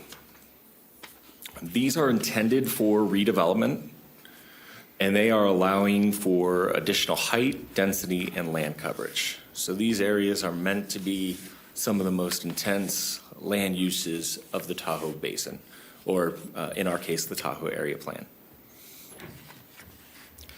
So I want to note that when Tahoe development projects come through and are heard by the Board of Adjustment, they're also required to go through processes with the Tahoe Regional Planning Agency, or TRPA. So with this one, because the project has such a long history and a current approval from TRPA, it did actually go for a revision to TRPA's governing board in April of 2023, and it was approved. This request before Washoe County is the first time that Washoe County is hearing and acting on the actual overall resort project, so the uses associated with it. With the revision that was heard in April, there was significant reductions that took place. So reduction in hotel units from 275 to 76. They increased the residential condo units by 20. This allowance of 79 total units does include the 18 already constructed Granite Place condominiums. There were no changes to the approved gaming units, commercial square footage, or employee housing components. There was also no reduction in the approved number of buildings. However, the revision does expand the public plaza that was proposed as part of the original project. So now we're going to get into the actual special use permits being requested as part of this application. So the first one is employee housing. I provided an image there. This is the same image that you'll find in your staff report. Highlighted is Building G, where all employee housing is anticipated to be located. So part of this proposal does include 14 on-site affordable housing units with total square footage of 12,000 square feet. I did confirm that it is affordable. The employee housing will be located above the proposed retail space, and all employee housing units will have 2 bedrooms each. The next special use permit being requested is multifamily dwellings. As of right now, there are 61 multifamily dwellings being proposed, and it includes 2 types of condominium units. The first is wholly owned by individuals, and these will be found in Building B. The additional 36 will be hotel residential, which can be included in the hotel rental pool. This includes Building C and Building H and E, and then Building C will be exclusively hotel residential. General merchandise stores is the third SUP that's being requested. They are located on the ground floor of Buildings G and H, and there's roughly 5,000 square feet of proposed retail as part of this. The application indicated that any retail would be curated to the specific resort and to Lake Tahoe. Vehicle storage and parking is the fourth special use permit that's being requested. Normally, a request for parking or parking in general for such a project would be classified as accessory. It would just be part of this project. It would not require an additional special use permit as part of it. However, because they are proposing for this parking to be paid, payment, that resulted in the requirement of a special use permit. So they do intend to charge guests and visitors a daily rate. This is a dedicated parking garage for the overall parking, overall project, and this will be located underneath all buildings, but predominantly Building D, B, C, and F, which again are highlighted on the image above. The last one is transmission and receiving facilities. So this stems from also the SUP for major grading back in 2021. And so there's a regional communication system that is operated out of a building on the Waldorf's property. The actual equipment for this transmission facility is located on the water tank. And so this equipment is intended to assist in wildfire response time, emergency response time, fire, et cetera. And so with the original, with the major grading special use permit, there was conditions placed on that no disruptions shall take place of this facility. What this is doing is, in the event that agreements are made between the applicant and regional communications, this would allow Washoe County to move this equipment without having to go through a multi-month process to go before the board. So with those special use permits done, we're going into additional components of the resort project as a whole. So the next one is signage. Signage, while it was part of the overall application packet, staff is not approving signage as part of the special use permit. The application indicated where the signage would be, which is where the yellow star is located on the image above. And the applicant will be required to submit signage package that adheres to all Washoe County standards as well as design standards.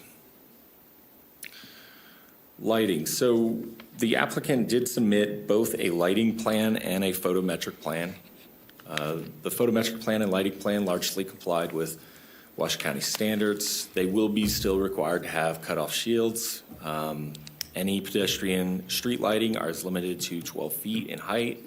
Parking areas by code are required to have a minimum of 1 foot candle of average illumination. However, it should be noted that the Crystal Bay Tourist Town Center overlay does allow for the most intense lighting within the Tahoe planning area. Parking. So the project currently is proposing a underground parking structure of 424 dedicated parking stalls. Currently, Washoe County Code requires a minimum of 537 parking stalls. However, Chapter 4 within Article 220, within Article 220.1 design standards does allow for the modification of parking with the submittal of a parking analysis. The applicant did provide that. The parking analysis does have reductions built in, which account for internal capture, as well as different peak times for different uses, a 5% buffer, and that would account for about 461 stalls being required. However, the engineering, Hales Engineering within the parking analysis did conclude that with proper implementation of travel demand strategies, as well as valet parking, that 414 parking stalls would be adequate.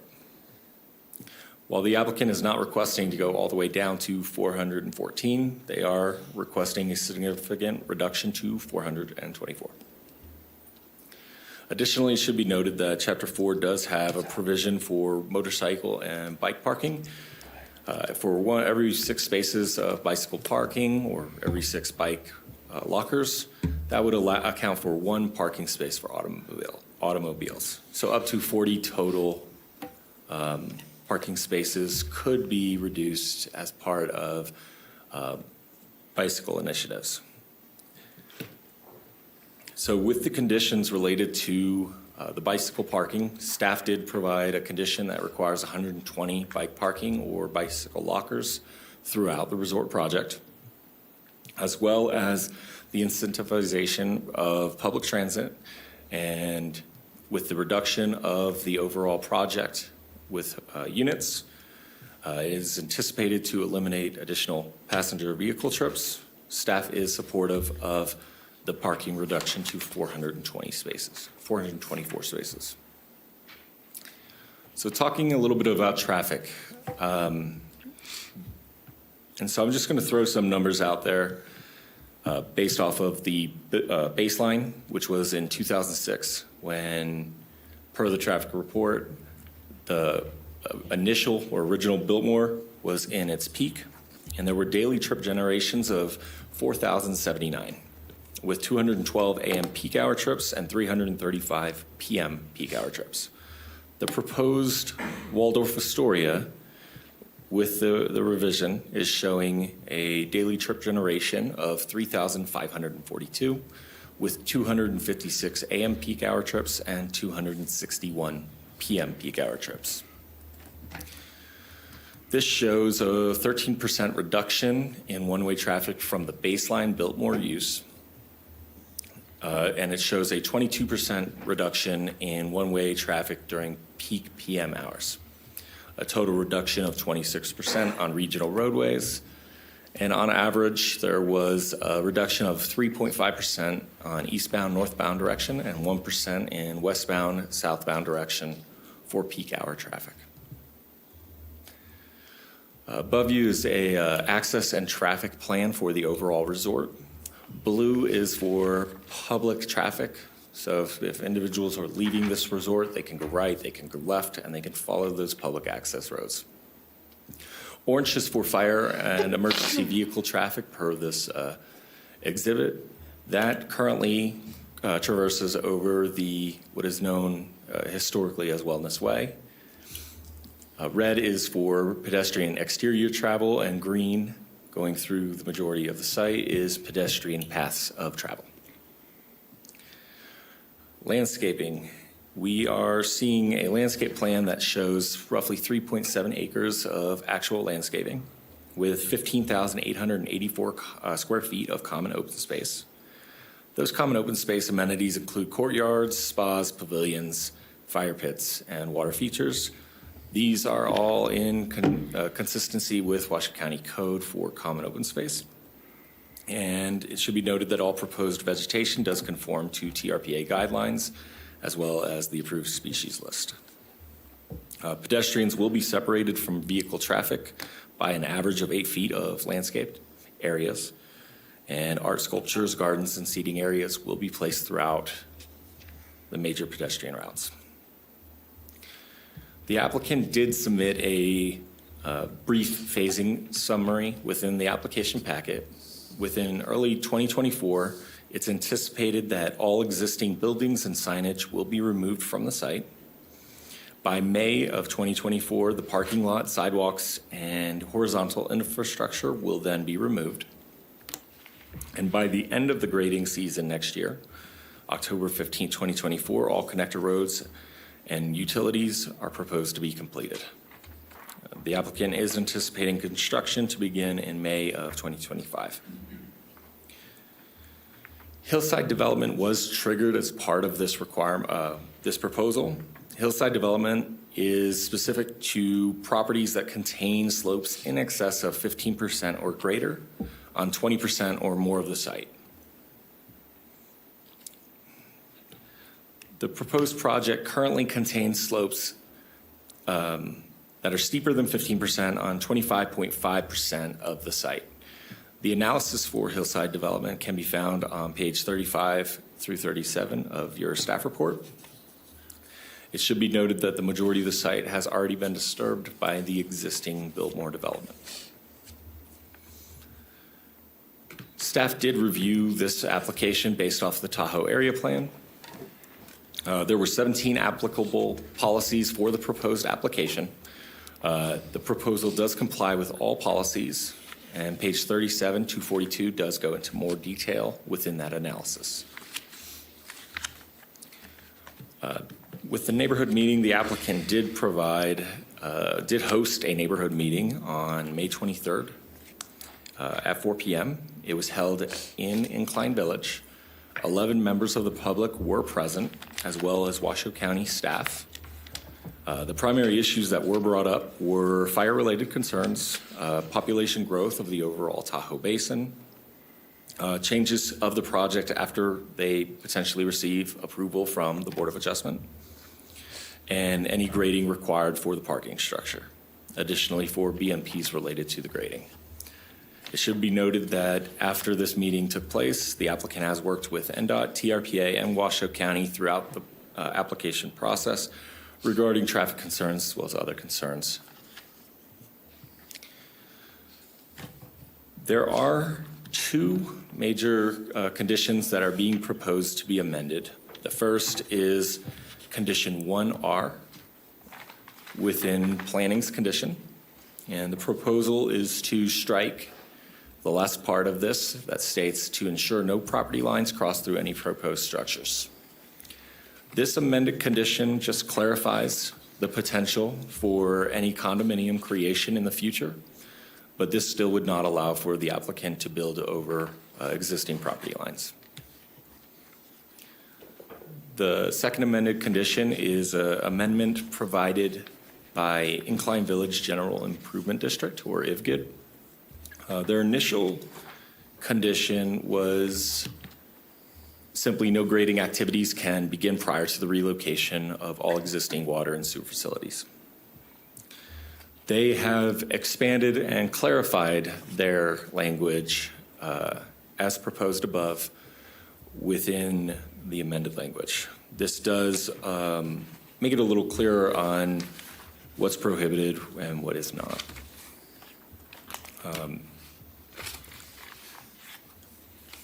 As part of this request, the applicant did request a 5-year time frame for approval instead of the standard 2-year approval time frame.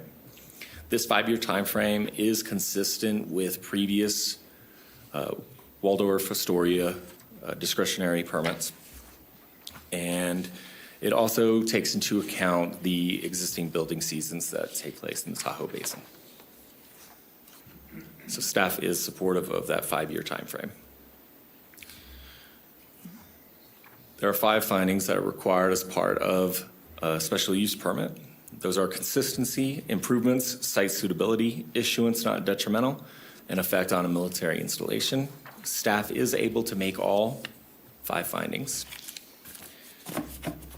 However, there is an additional finding within the Tahoe area plan for finding of compatibility, which again, staff is able to make this specific finding.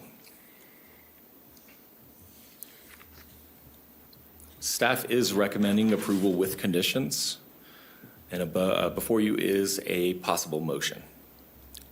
With that, I'm able to answer any questions you may have. We'll save those for after. Is the applicant present? Would they like to make a presentation? I am. Okay.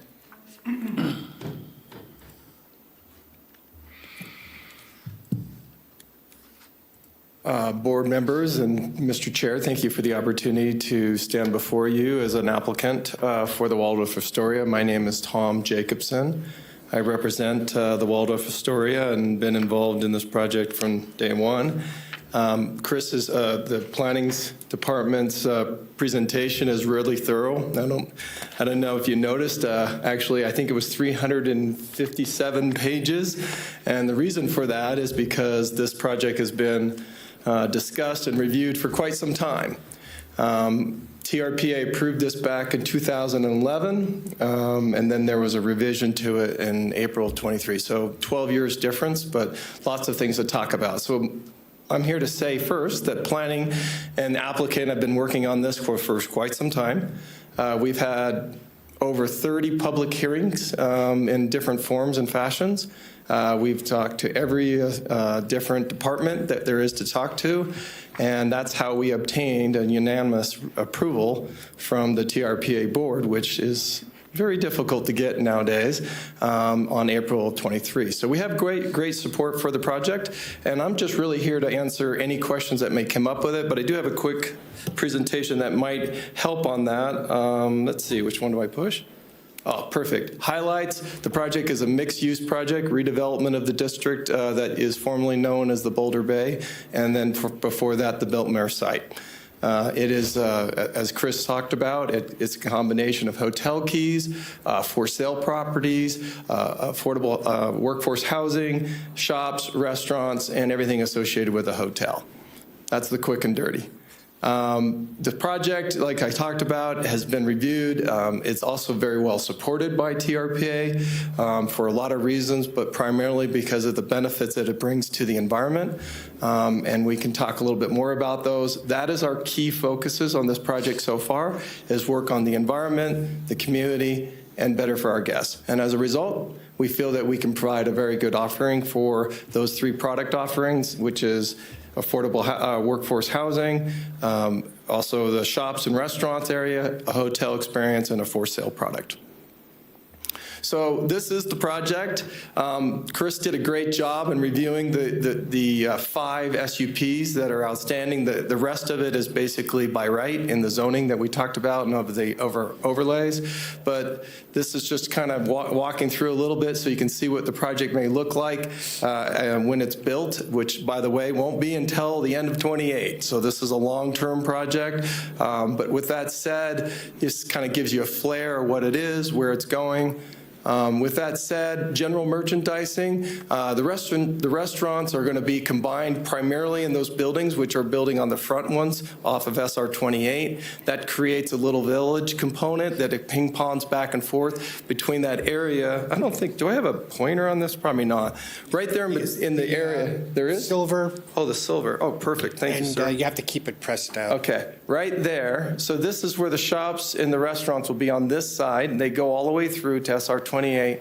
This area right here is what we refer to as the Grove. It's a natural amphitheater feeling because this project is built up into the hill.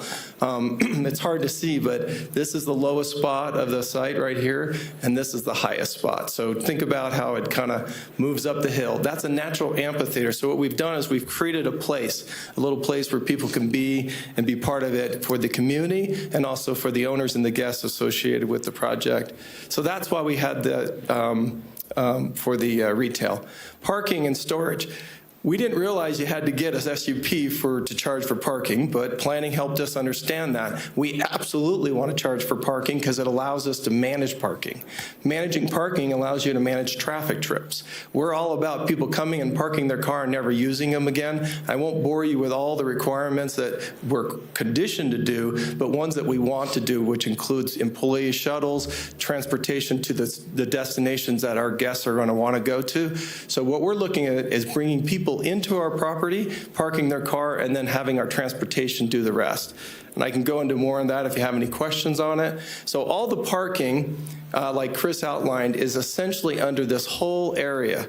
Pretty much this whole thing is a massive underground parking structure, 2 levels in some areas. It's very expensive to do that. If you look, you won't see any surface parking stalls in this whole property. And the rationale on that is we want to hide the cars. We want people to forget about the cars.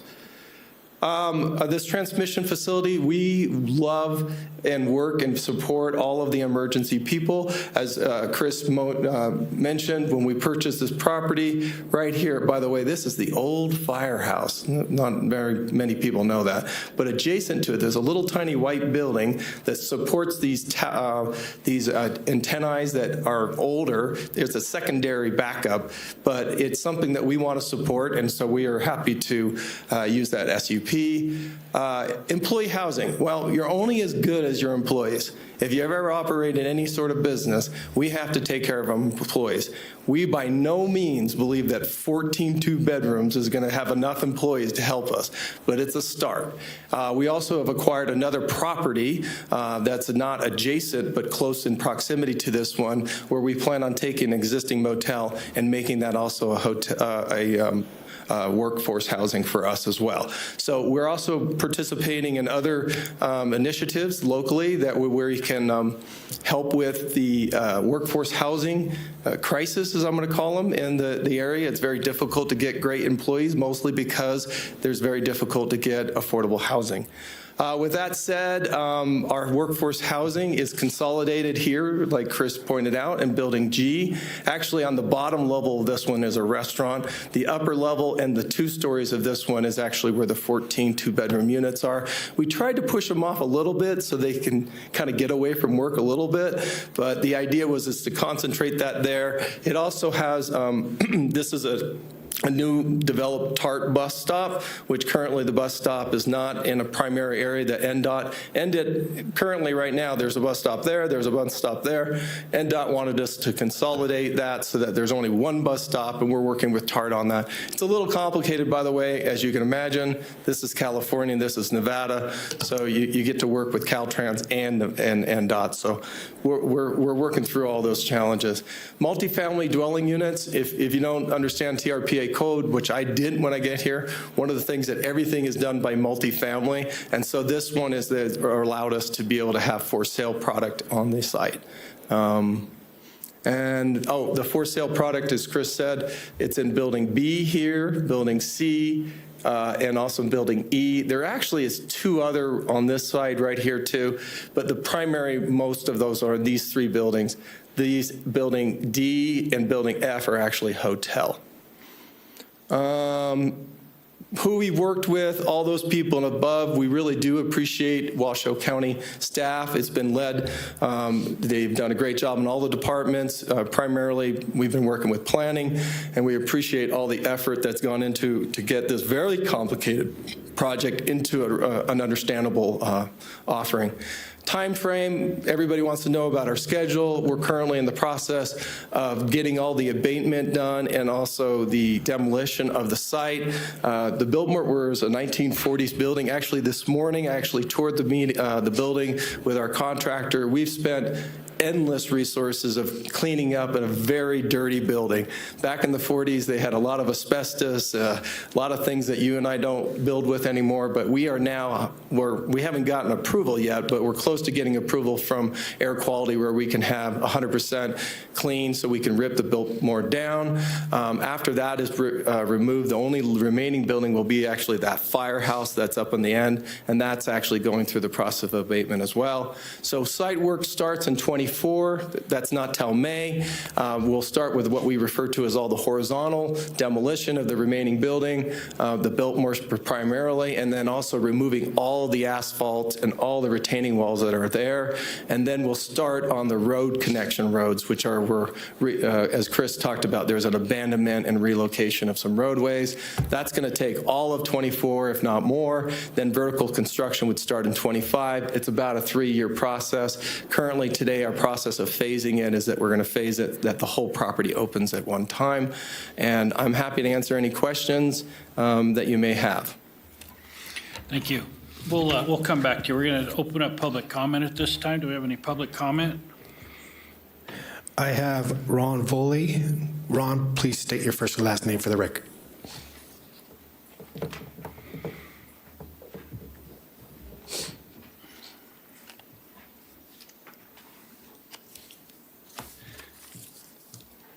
Good evening. Ron Voley, Crystal Bay, Nevada.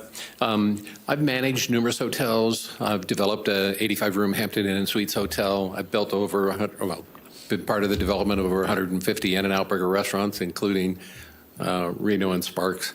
And so while I don't have any certification, I kind of consider myself close to an expert on some of this stuff. I'm not against the project. I welcome the project, but it's so big, 800,000 square feet, that it's important to get it right. And if you can believe the traffic, people are saying, oh, this is going to be less traffic than the 100,000 square foot Tahoe Biltmore, I beg to differ. The traffic impact study is wrong. It concludes that all of the traffic generated by the hotel, 15 to 20,000 square feet of banquet rooms, multiple restaurant and bars, an 8,500 square foot speakeasy attached to a 10,000 square foot casino, that all of those uses are accessory uses and they all are part of the ITE traffic study. You don't know, I don't know how many restaurant seats there are, how many banquet chairs there are. We don't know why they're building an Olympic-sized pool for 76 rooms, but we do know that they're going to draw the community from far and wide. Listening to the request for reduction in traffic study, there's going to be, according to these people, 3,000 to 4,000 daily visits, and they want 424 underground parking spaces. You know that each parking space has to turn over 5 or 6 times during that day to accommodate that. And I've given you all a video of a very unsafe blind corner in our neighborhood. I've tried to work with Tom and everybody in staff, Mitchell, Chris, everybody, Sarah, to try and give us some little help. I've included the site plan. They have changed the entrance to the very back of the property on Lakeview, the bottom of Lakeview.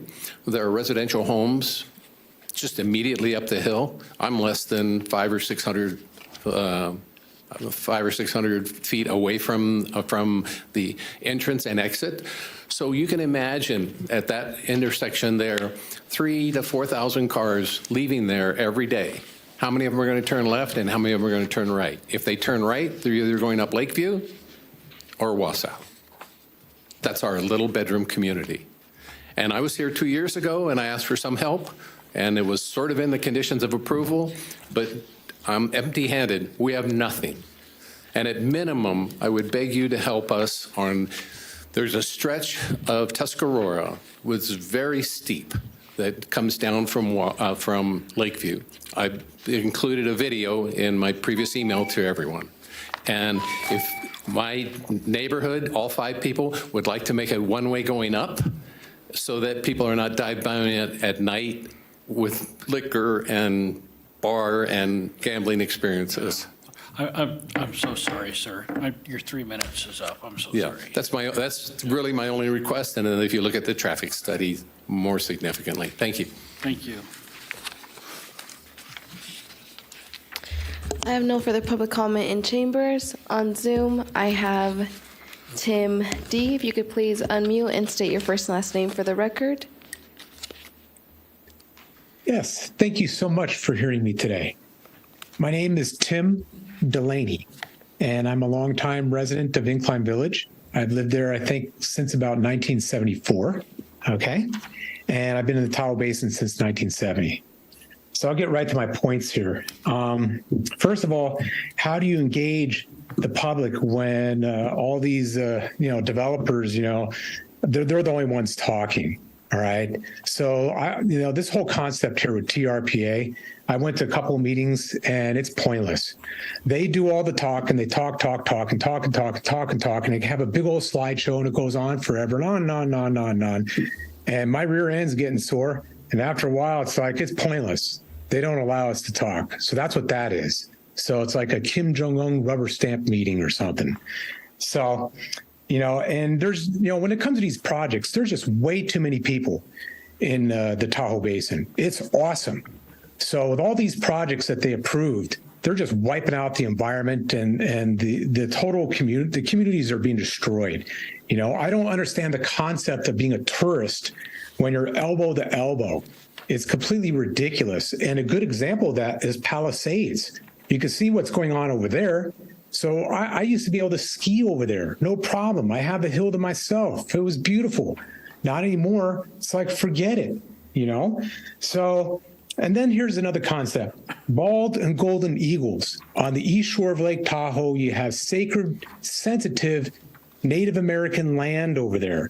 And folks are talking about, you know, bike trails, carving it through there and stuff. So now you're going to have Lance Armstrong want to be on his e-bike cruising through there. You know, I don't understand how military veterans across the entire country and the Native American community would appreciate this. All right. So, and then also, you know, you need to build some community trust around the entire Tahoe Basin. We have a dirty lead cable in there. And now it's tied up with AT&T in court and stuff with a bunch of lawyers. And that's been going on for an eternity now. And the cable's been in there for more than a decade or so that we've known about it since we rediscovered it with divers.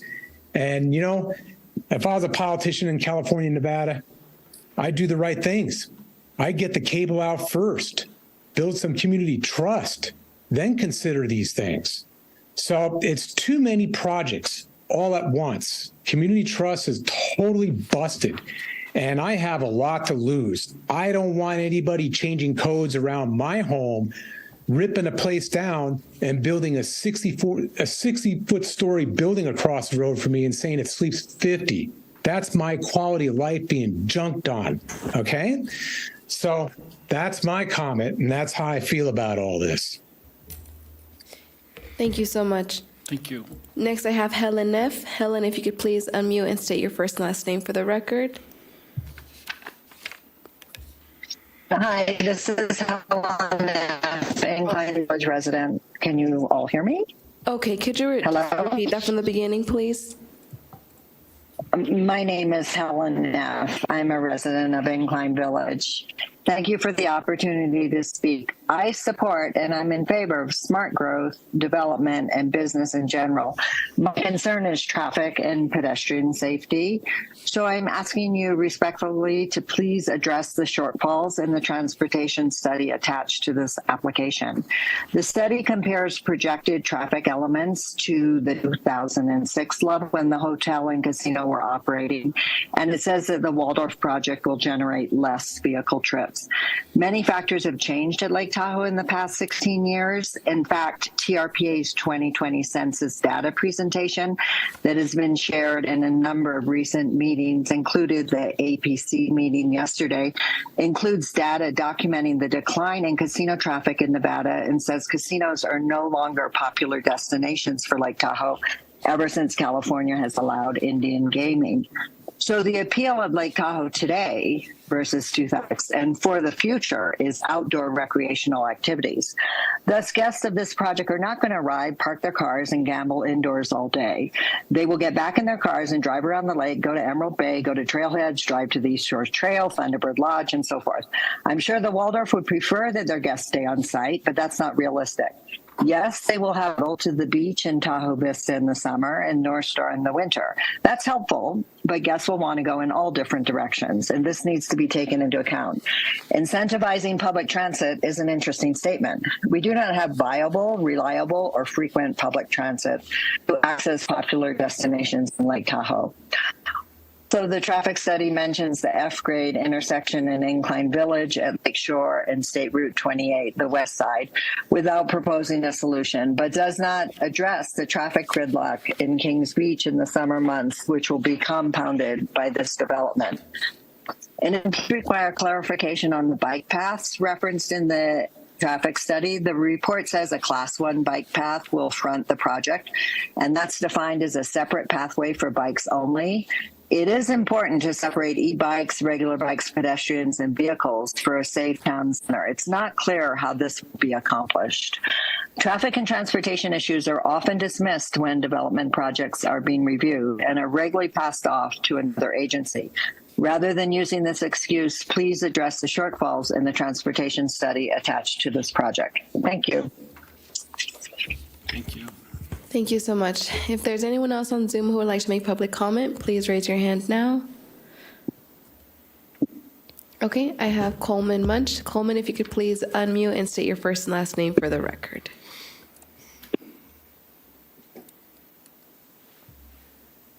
My name is Coleman Munch, and can you hear me? Yes, the floor is yours. Okay, very good. Thank you. Coleman Munch. I live in Crystal Bay on Lakeview Avenue, and I very much agree with the comments of Ron Volay. His concerns and objections are very much on point for all of us that live in Crystal Bay, because traffic is going to be a concern. And I would ask that this board review the traffic much more closely than it has been. The circulation is not addressed adequately to prevent guests from coming up Lakeview and over to Tuscarora and through the neighborhood in Crystal Bay. Thank you. Thank you so much. I have no further hands raised via Zoom. Going once, twice. No further hands raised no further hands raised. And nobody in chambers? No public comment in chambers. Okay, then I'm going to close the public comment period and bring it back to the board for questions of the applicant or planner. Yeah. Go ahead. This is Kathy Julian. Can I lead off as the Incline Village resident? Okay. I guess I have a query of Chris and perhaps the applicant, because when I reviewed this, and I did go through it with a fine-tooth comb, I guess I didn't pick up on the entrance being in back here off of Lakeview. I thought it was closer into SR 28. Can you clarify on all this? How many entrances do we have, and where do you expect most people to come in? Can we put the map back up? I think it would be helpful. There's multiple. Tom Jacobson, the applicant. There's multiple entrances, and I think. Can you state your name, please? Tom Jacobson. I'm the applicant. If we could bring that map back up, they're going to pull that up, and I think I can explain it.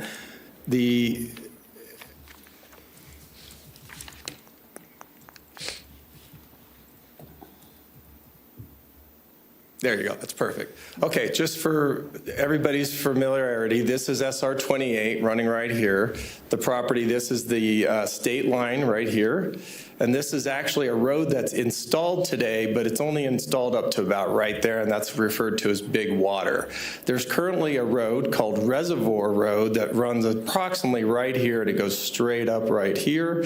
And there's also a continuation of Washoe, which basically runs something like this, that runs behind the existing Biltmore. The existing Biltmore is right here. So the question is, where do people go when they're coming to the property? There's multiple places for people to go. It depends on what your use is.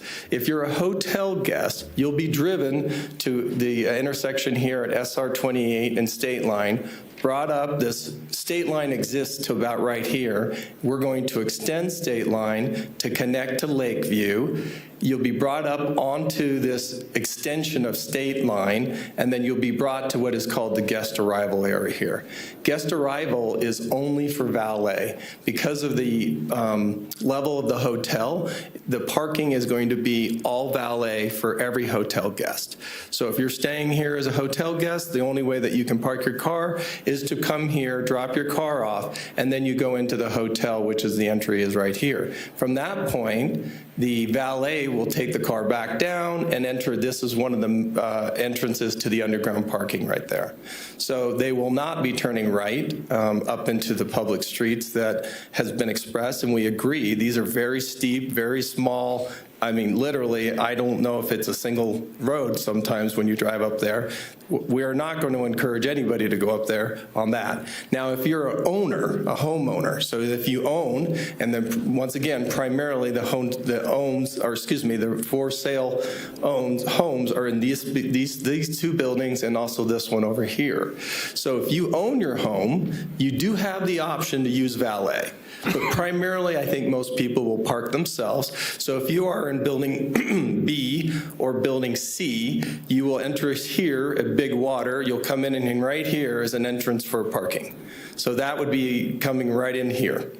Now, if you're also a home and you're going to enter your home for building E, you would come up State Line and you would enter right here for the parking for building E. Now, if you're a shopper, let's say, if you're coming here from Incline to go out to dinner, you would have a choice. You could come up here and park and valet and drop your car there, or you could come in here where there's also going to be a valet for the casino, because the casino entrance is right here. So the casino will operate valet for casino, and it also will operate valet for the shops and restaurants if you're coming there. So if you're going to a restaurant in the hotel, you probably would go up to this one for valet. If you're coming to the Village, or if you're coming to go to the Grove, you would probably drop your car here, which then if it's here, they would come back out. The valet would take your car, go into this area right here. So yes, there is one less driveway on SR 28. By the way, NDOT is very excited about that. Everybody in traffic will tell you less entrances onto a highway is better, and so that's something that we incorporated. Also, one of the things that we didn't talk about is all the advantages of people coming here by walking. So this plan is specifically designed to be connected all the way. So you could walk from anywhere up in here, you could walk through the Village, or if you're down here, you can walk up through the Village. So we want to open the Village. We want people to come in. That's part of the thing. So I hope that answers your questions. I'm happy to expand if you have any other ones. Can I follow up here? Okay, you covered the valet. But I'm going to guess that many people will not want to use the valet parking. They will want to park themselves. So can you highlight where you can park yourself and how you will go in? Right now, we're not anticipating having self-park unless you own. Oh, really? Yeah. Now, let's say we do. If we did, we would require them to come into one of these. The only two entrances that you could actually go into would be here. So let's say we decide after we operate, we find that it actually doesn't make sense to do 100% valet because it's overwhelming or too cost prohibitive or something like that, then all those people that would want to park would be driven to the two entrances for the underground, which is there and here. So they're not, it is true, if you're a hotel guest, we are going to drive all hotel guests to here. And when they pick up their car from valet, excellent question. Where do they? Yeah, TBD'd, but most likely we would bring them because this is a very tight area right in here. I can show you, if you could go back maybe a couple slides. I'm not sure if where you're in the slide presentation. Go down, I'm sorry. Keep going. Maybe right there. Go back up one. That is actually the valet. So you can look, there's 3 cars in there and it's already cramped. So when we have people pick up cars, primarily we don't have them come to the entrance because we want to have that as clear as possible. They will be where you'll pick your car up will actually be in the underground parking, and primarily that will be on the one that goes on to State Line. We're driving as much as we can to State Line. Near the casino. Yeah, if you want to go up or down, you can go see that plan again. This is the main entrance for the underground. The majority of the underground parking is under here. It is under here as well, but the majority of it is in here. These two are the 2 anchors. This is also our receiving area. This is where we're going to have all of our large trucks come and all our trash trucks come and everything. So our primary entrance for guests for going to the underground is right here. And primarily, I think, I can't say this for sure, but primarily, and we'll sign this, that most people go to a left to go to this intersection here at a State Line. So if we do go to a point where guests are going to use parking and not valet, they would be driven to one of these 2, most likely this, and most likely, I would say with a high probability, we will not allow people to pick their cars up in the guest area. Okay, if I can continue here. Wellness Way, the little stretch, the stub, and then it connects to Scenic Way? Yeah, actually, and it connects, right? That's Scenic Way? Well, right where my highlighter is right now, that's Washoe Road. That's an existing road that runs parallel to Lakeview up here. The discussion road was actually Lakeview. Washoe could have the same discussion as before. So this little road right here is not built today to about right there, it is built, but this would be part of what we call the connector roads. So Wellness Way, we call it access road right now because it's not named yet, but this new access road will connect into this new connector road that connects Washoe to Lakeview.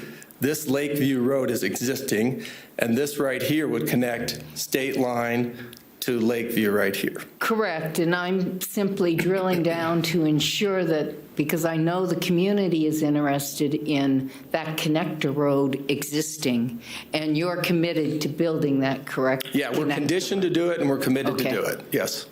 Okay, so what keeps, to address that concern about people turning or people going up Lakeview onto Tuscarora, which I agree is it's a disasterly narrow road where you can barely squeeze through now. What keeps people from turning that way? Will there be signage that discourages it, or? Yeah, as Ron said, we've met, and we don't want people to go up there. So we'll do whatever we can with the help of planning and county staff to sign and to encourage people not to head up that road.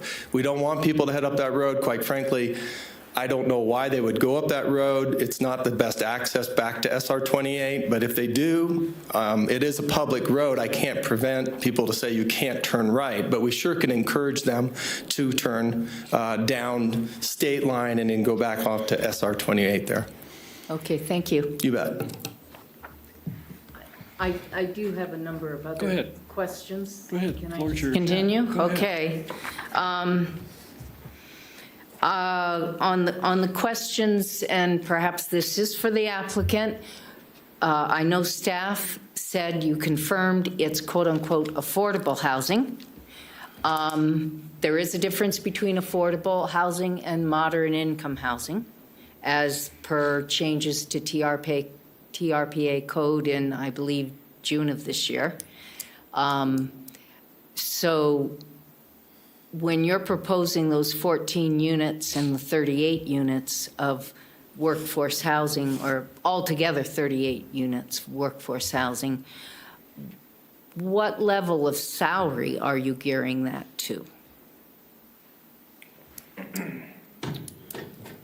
Tom Jacobson, the applicant. Just to be clear, there's 14, it's done by beds, not units, to be clear. So there's a requirement on site and there's a requirement off site. Our intention is actually to use it for workforce housing for all of our employees. We're going to need a lot more than that. And so these will be owned and operated by the owner and operator of the hotel. So as far as affordability, we will work with our employees to make sure that they have, they can afford to be there. And it may be or may not be part of their compensation.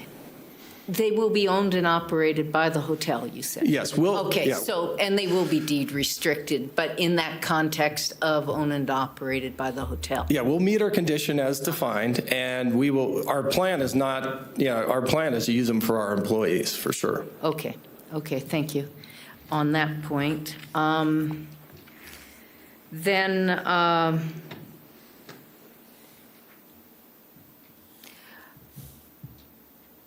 I think that's it for my questions. I do have, I do have a question about wildfire evacuation and the extent to which the applicant has discussed with authorities the more global issue of wildfire evacuation, because that is, of course, a concern of the community, and perhaps you can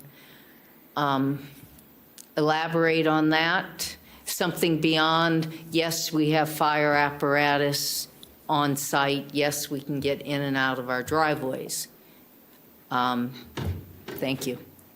Tom Jacobson, applicant. Absolutely. So we are part of the community. We're going to be here for a long time, and we want to make sure that we are not a part of the problem, but part of the solution. We can't solve the whole problem associated with the evacuation of a basin that has less than challenged in getting in and out. But what we can do is make sure that our property can actually help. We have worked with the local fire already on their plan. They have an excellent plan. And I would ask people when they challenge that there is no plan, there is absolutely a plan for evacuation, as discussed in our TRPA hearings and also our different public hearings. But what we plan on doing is there's discussions already about utilizing some of the underground parking as a temporary shelter. So when you look at that structure, there's 2 levels of underground parking under this very large building. And in that large building, we could potentially have a place for people to shelter in place instead of having a lot more people going on. Those are things that we're working with the fire department on. And of course, yes, this project will be completely up to speed on all the fire codes and everything like that.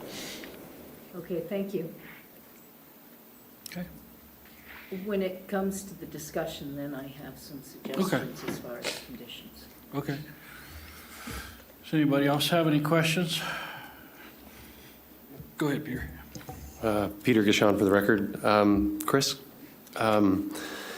just to be crystal clear what we're doing here, we're looking at 5 special use permits. This project is approved and entitled by TRPA. So if there were no employee housing, multifamily dwellings, general merchandise stores, or paid parking, they could go submit a building permit and build 800,000 square foot of casino and hotel. That's correct. Okay. And then can you clarify for me the parking? I'm still a little bit confused. What is the SUP for? Just for the paid component, or is it for the reduction, or both? So it's the SUP currently, as asked, is for the paid component. So it's, can we have paid parking, the underground parking? The reduction is actually built into code. So within chapter, I believe it's chapter 4, there were built-in conditions that they had to meet to be able to request it. And so part of that is submitting the parking analysis by an engineer. And part of it was being able to show that it's adequate. Additionally, there were built-in mechanisms that would allow for additional reduction, which was conditioned in. So 120 bike parking or lockers, which amounted to about 20 additional spaces that could be removed under code. They could have gotten a maximum of 40, and so there's just built-in mechanisms to allow for it. However, that is still to the discretion of the board if they agree with that reduction or not. Okay. Do you know, as part of the TRPA approval process, if they approved the traffic impact analysis? I know that the traffic impact analysis was accepted by Washoe County. It was accepted by TRPA and NDOT. I want to put it out there that we do have representatives from Washoe County Engineering present. We also have representatives from IVGID on Zoom, and we do have a representative from Regional Communications in as well. But the traffic impact analysis has been approved by these jurisdictions? It's been accepted. Accepted. Is there a... Sorry, I'm looking to my engineering staff because I don't necessarily feel comfortable for speaking on their behalf. Good afternoon, Janelle Thomas, for the record. Yes, the submittal of the traffic impact analysis has been accepted, and that is how the project is moving forward based upon the recommendations and then collaboration between all of the agencies that have a stake in the development moving forward. I will add that we have had extensive conversations with all of the agencies involved in this regarding the proposed improvements that are suggested.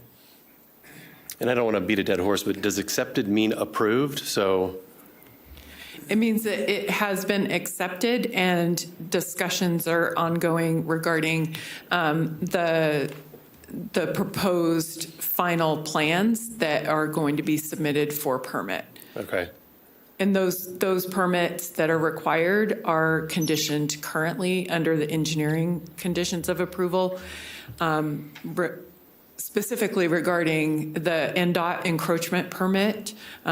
State Route 28 is an NDOT owned right-of-way, and so the permitting for work within their right-of-way will occur through that agency. So we don't yet know the full extent of the improvements at SR 28 at this time.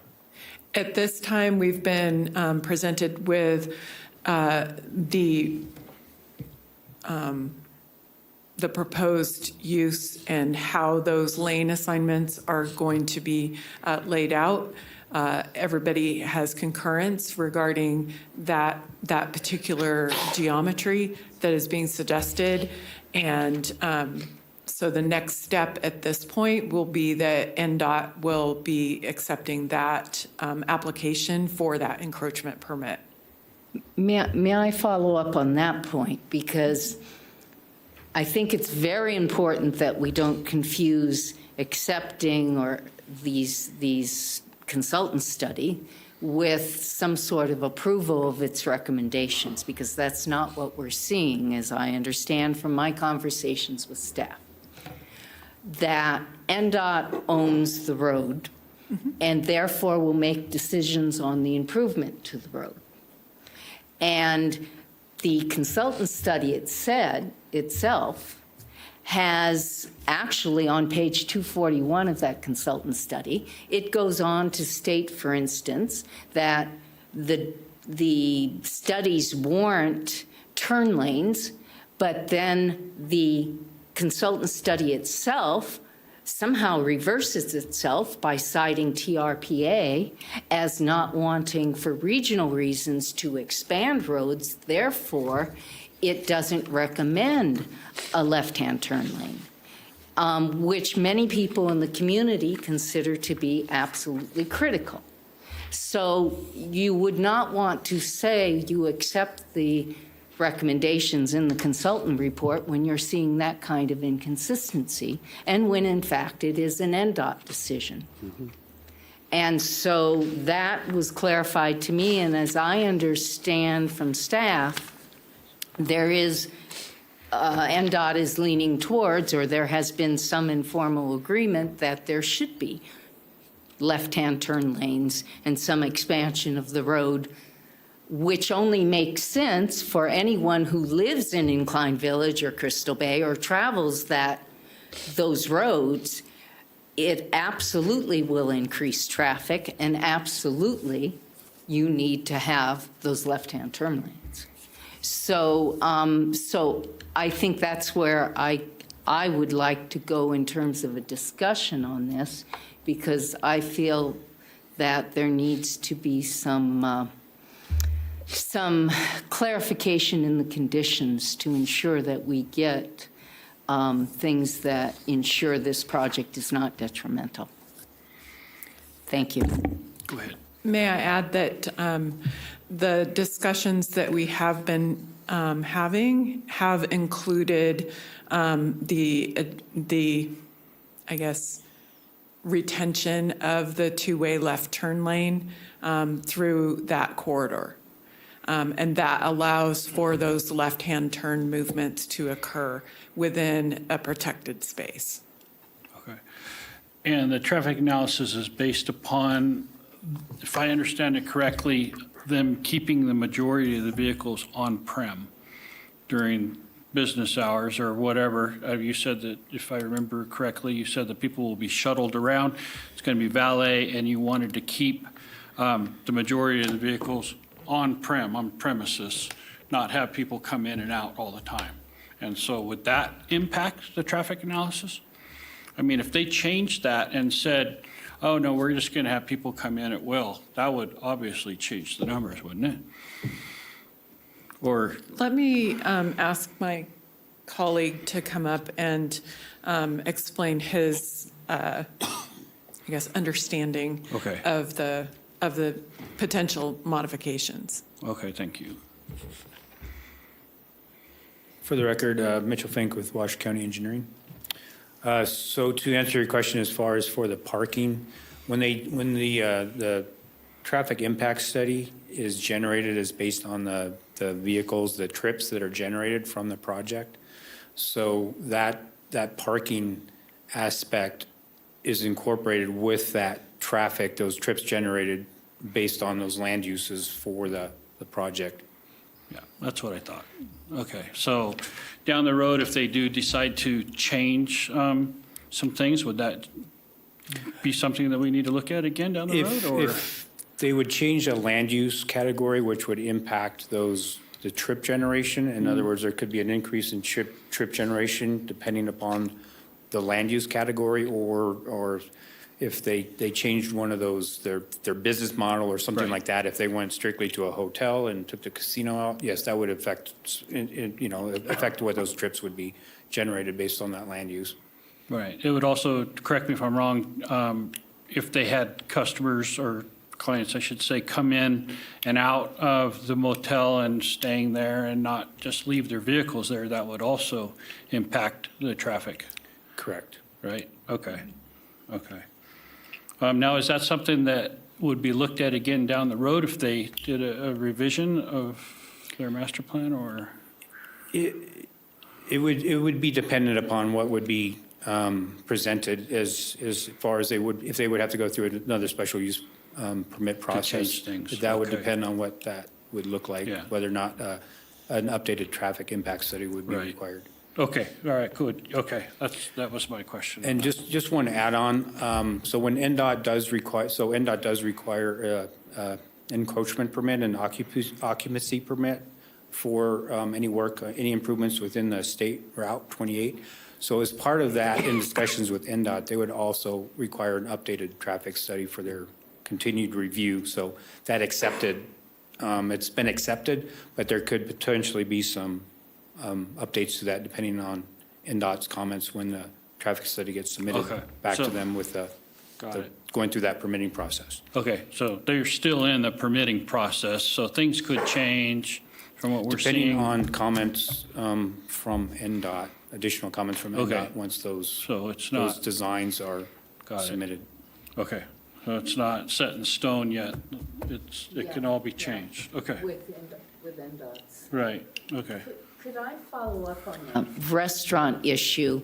Because I look at this project and I'm seeing that there will be eager traffic from Incline Village to visit this development. I mean, this will be popular. And it caught me by surprise that there's so much focus on valet parking. And in that context, how many restaurants will you have, and what will be the likely visitation of those restaurants on any given evening? I'd like to glean, and these will not be people walking. One, they're not going to walk in the winter, certainly. And two, they'll be coming from Incline Village, so they won't be walking. So how do you gauge the traffic there with your restaurants in the evening? To review Tom Jacobson again, applicant, there are restaurants in the hotel. There's going to be a fine dining component restaurant in the hotel. There's also going to be I would call more of a pool bar kind of component. So those would be two restaurants. Those could be open to the public as well, but primarily probably just the fine dining one would be used by the outside public. There's a proposed coffee house in the component that would be a food and beverage component. We're talking about a kind of a family-style pasta thing. So that would be the second one, and the other one's a wine bar. So those are the components. There would be the food and beverage also that would be associated with the gaming too. It's kind of more of a cabaret, bar kind of feel. So did that answer your question about what restaurants would be there?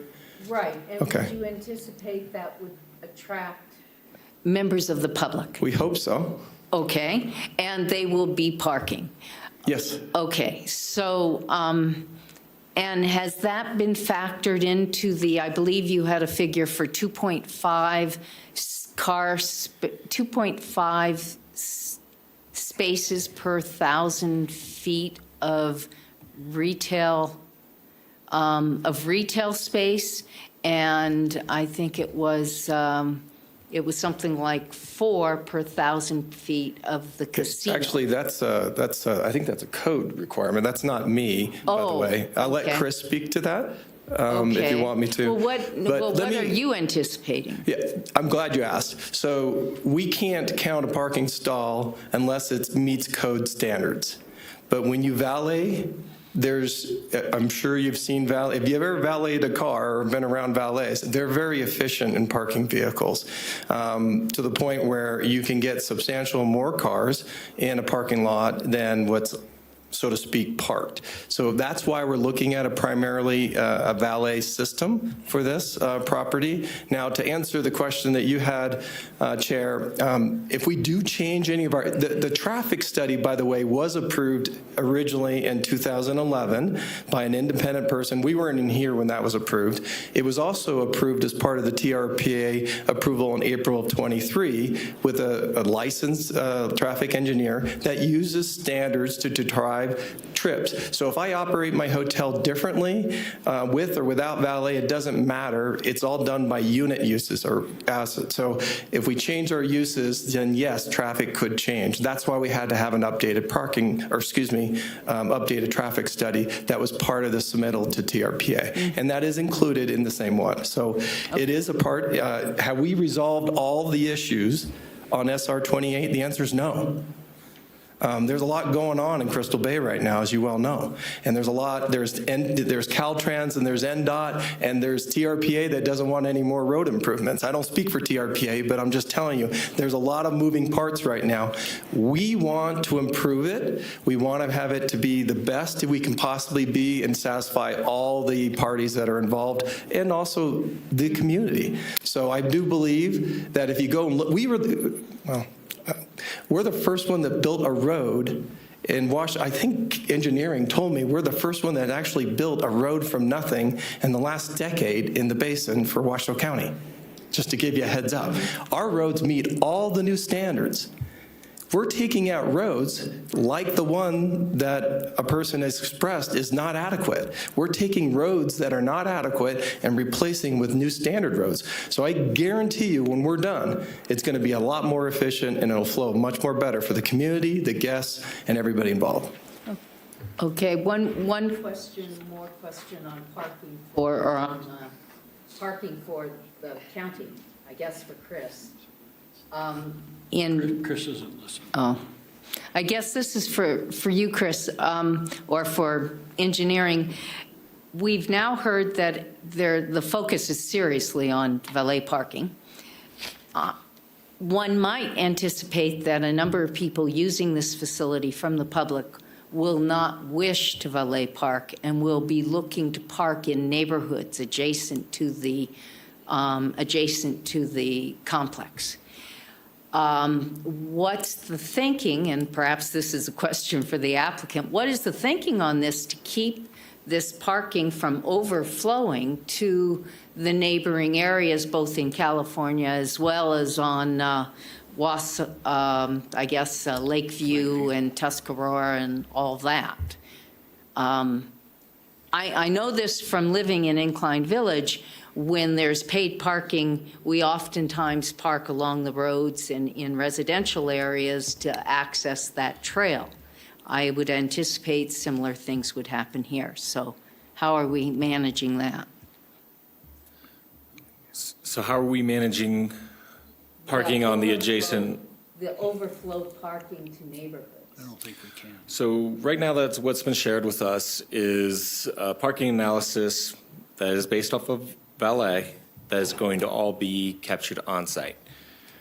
We're going to be utilizing this special use permit request as part of the parking for them to manage it as described. So if there starts to become overflow, while we don't have the ability to prevent it simply because it's public roadway, that could impact or be substantially different than what they requested on their special use permit. So it could potentially lead to an amendment of conditions down the road if things get out of control. Okay. I think we need to keep it on topic. We can't just drill them on the parking. That's, Well, this leads into what I will suggest in discussion Okay. for okay. conditions. Let's just make sure, do we have any more questions for staff or for the applicant? Don, do you got anything? No? I've got one No? more. Okay, go ahead. Yeah, Peter Gishan for the record, maybe for the applicant or staff. The affordable housing component, in one of the conditions, it talked about there's 14 units on site, but then there was a statement about 28 employees.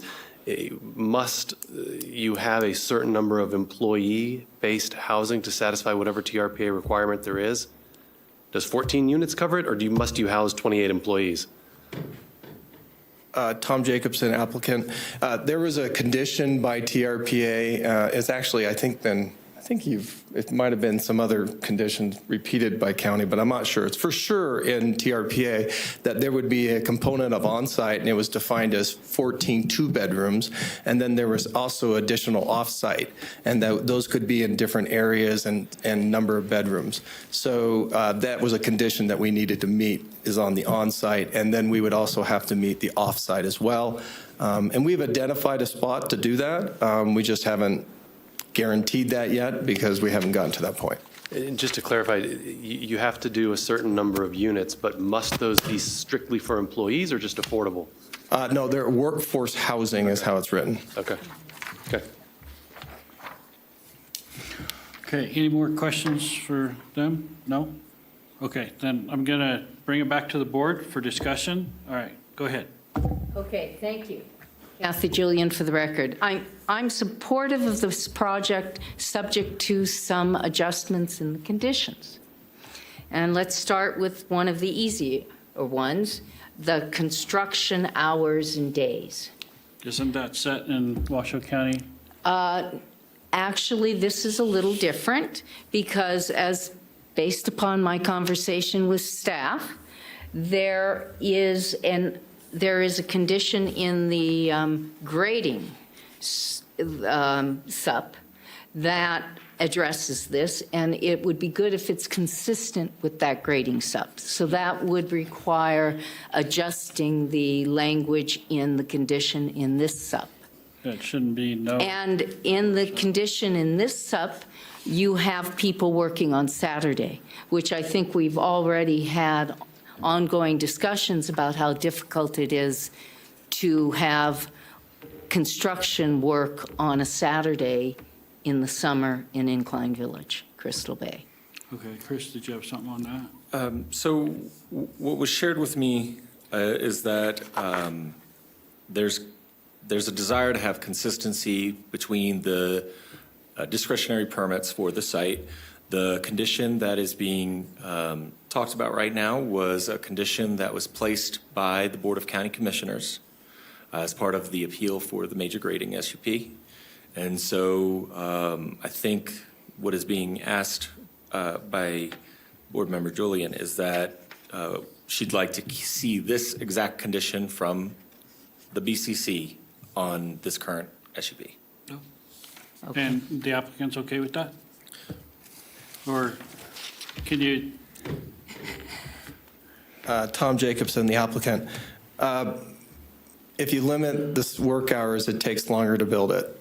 It's as simple as that. So what's more of an inconvenience? Working on Saturdays like every other project in Washoe County in the basin because we have a short window of opportunity to get buildings done in a very short window? Or do we want to extend it out? I have in front of me data from NDOT, which indicates the type of traffic you see on a Saturday in July.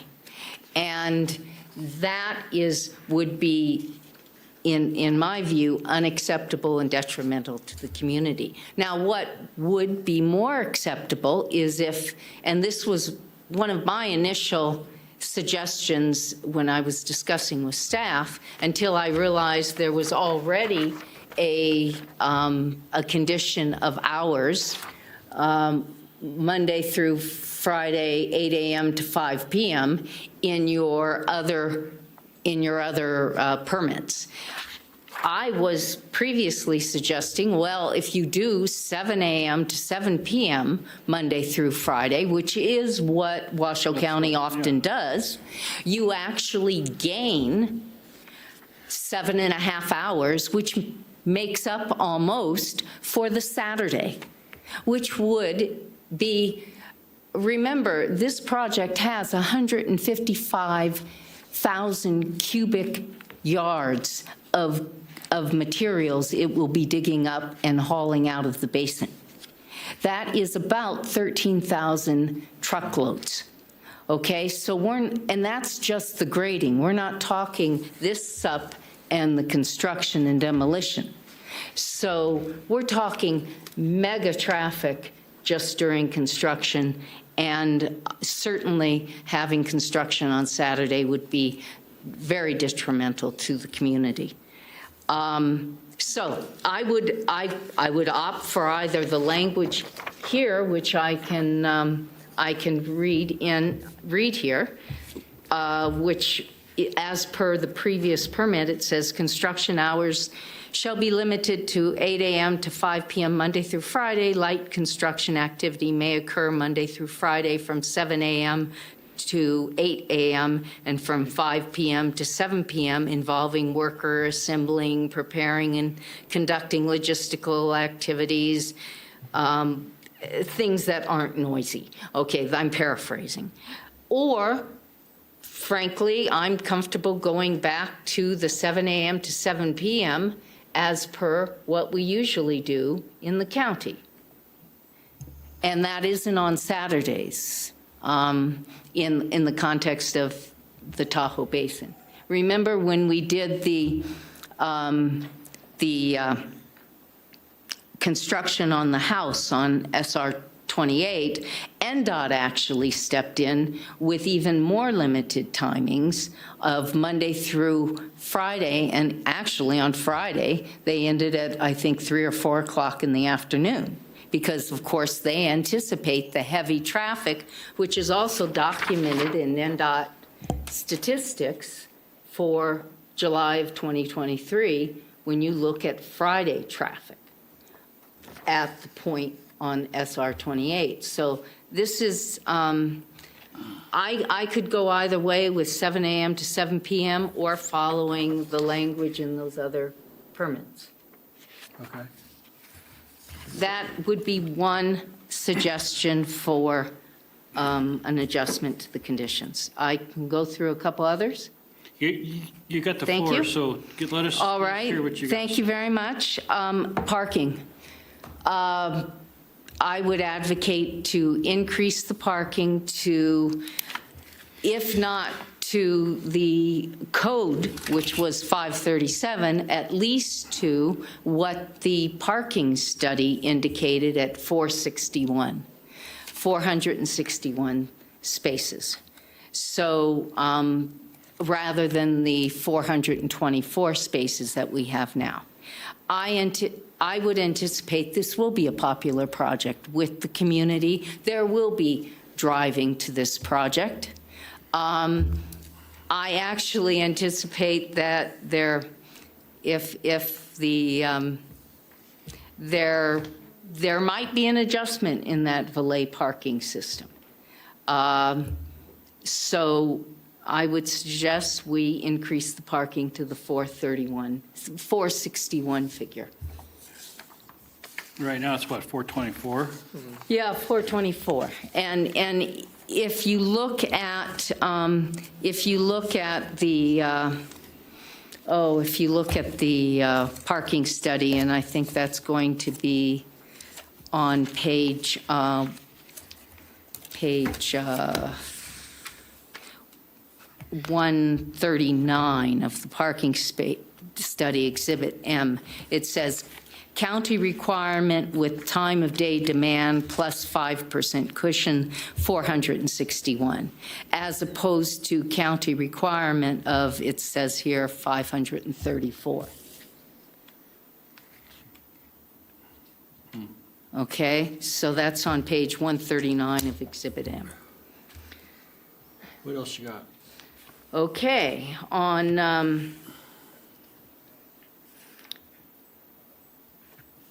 the turn lanes.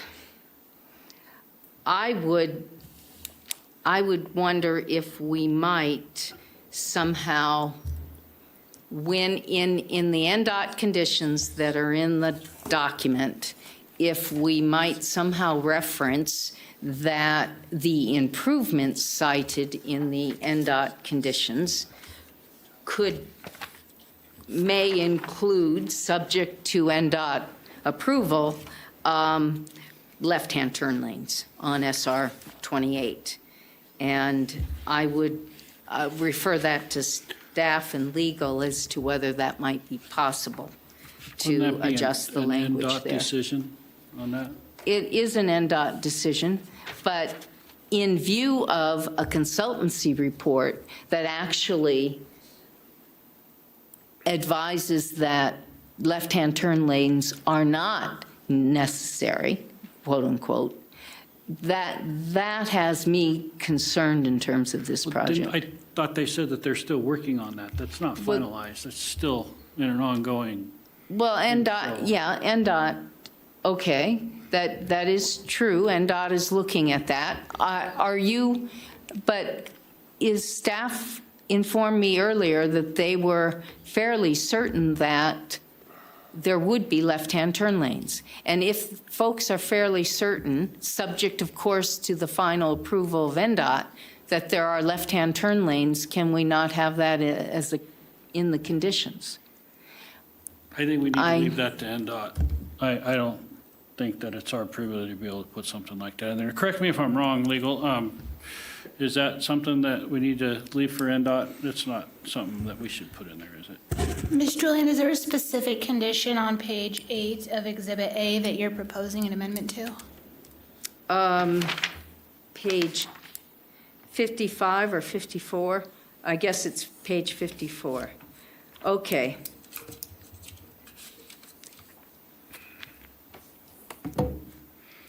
Okay, perhaps under 4B, where it says, or 4C, where it says will be required for the proposed improvements,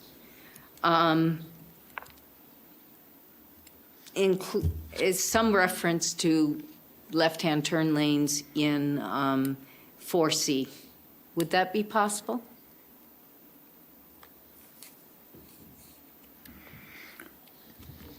Because 4C is specific to NDOT permits, I don't believe this board could add a requirement or a suggestion to that provision. Okay. Yeah, I agree. Okay. Then All right, well, then I would just want to go on record that if left-hand turn lanes are not input into this project, it will be detrimental to the community. Then finally, there are conditions in here about the providing hauling plans, and that hauling plans for debris and all must be approved. I had raised this to staff. I think it would be very helpful if, when the applicant presents a hauling plan to the county for approval, or to, in this case, will be perhaps to NDOT for approval as well, to the county under engineering, that there is some scope for public information before the hauling plans are approved.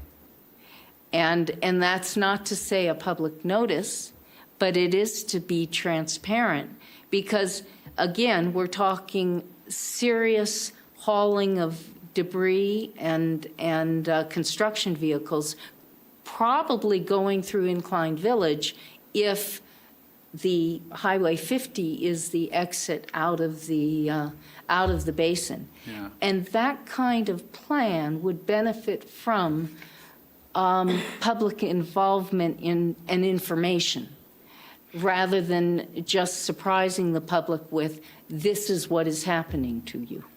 Once Does again, I this don't. make sense? Yeah, but I really don't think that that's on our privy to be able to do.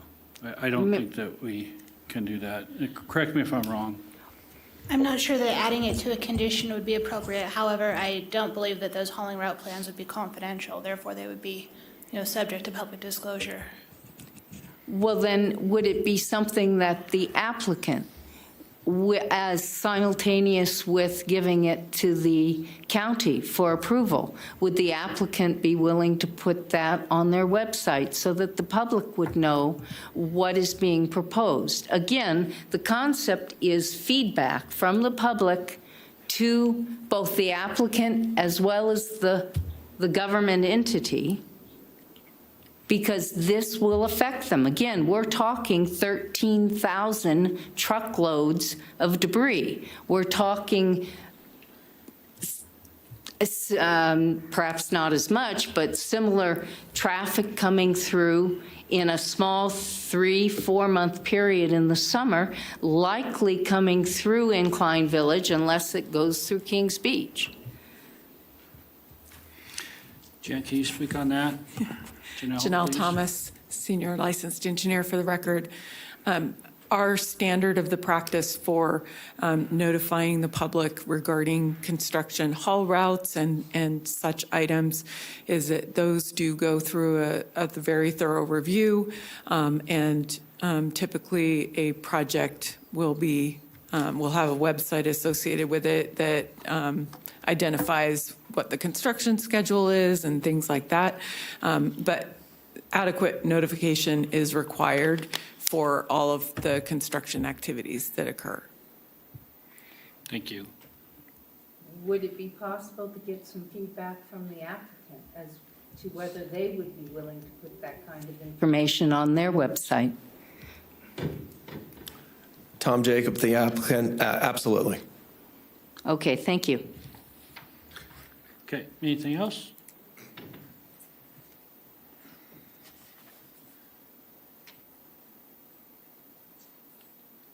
Just an overall observation that on the issue of wildfire evacuation, I'm appreciative of the applicant having talked to the county about that broader global issue. I realize this is not something that this particular project can address. It is an existing problem within the Tahoe Basin. But just for the board's information, for Incline Village, Crystal Bay, and that North Shore, wildfire evacuation is a major issue for us. The more these developments emerge, the more critical it becomes. And it behooves us all at this board level, at the government level, to discuss this and continue to discuss this. We shouldn't put our heads in the sand and pretend it doesn't exist and just simply be site-specific, because it is a risk to our population there. Thank you. Understood. Thank you for that comment. I do trust that our county staff does have that under control. That's their job. Peter, did you have some things?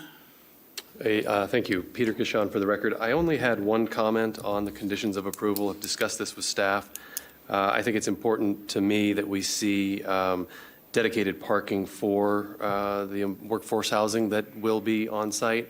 I don't want a situation where an employee has to find a spot for their car. So I'm recommending at condition 1T that we eliminate the second sentence by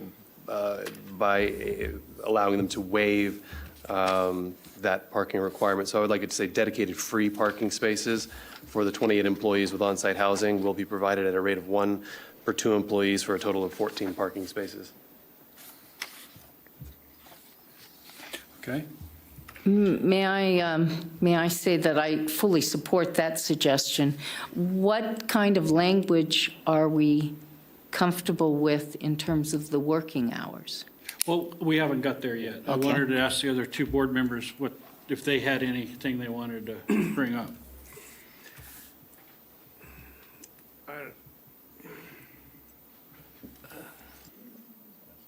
You don't have to say anything. Okay. But if you want to, you can. You don't have to. I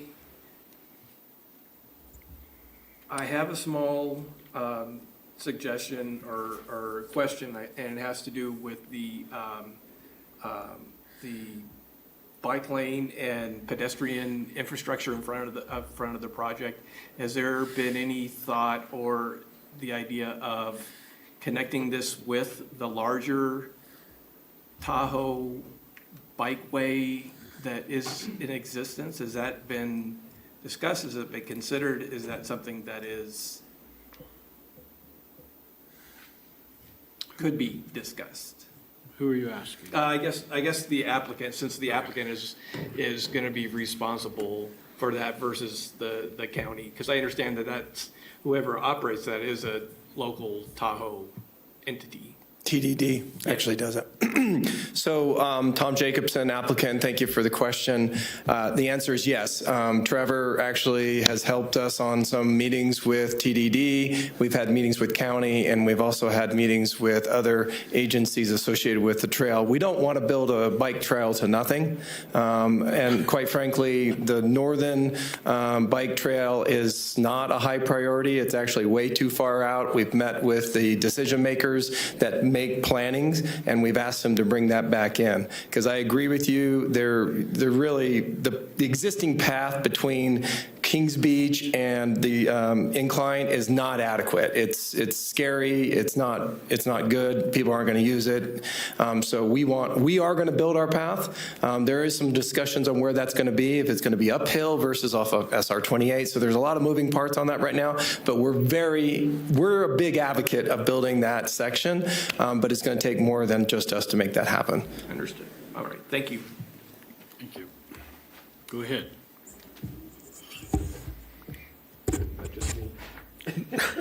For the record, Don Christensen, I'm sometimes guilty of what I would call mission creep when we get kind of into the weeds. And I'm not criticizing my colleague, Kathy, at all, but we're 4 years before some of this stuff is going to be a real issue. So at this point, my recommendation is that I like what's been presented with one condition that you brought up, and that's the work hours on Saturday. That's critical. That's a big deal. So having said that, we would condition our approval on at least that.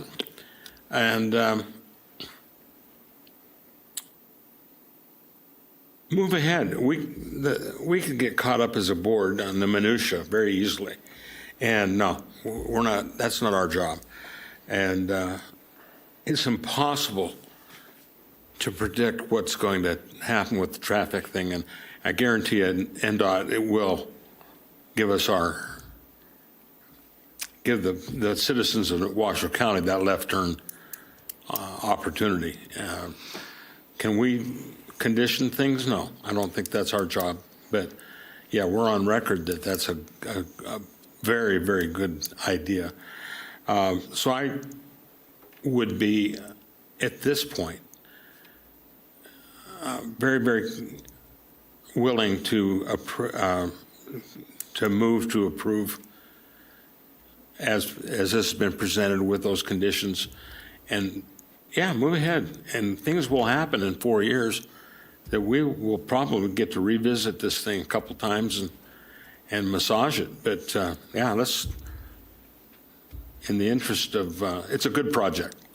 I guess that's what I'm trying to say. Very well thought out, and we can't predict everything that might happen, but I'm willing at this point, as presented, with that one condition, to move ahead and approve this permit.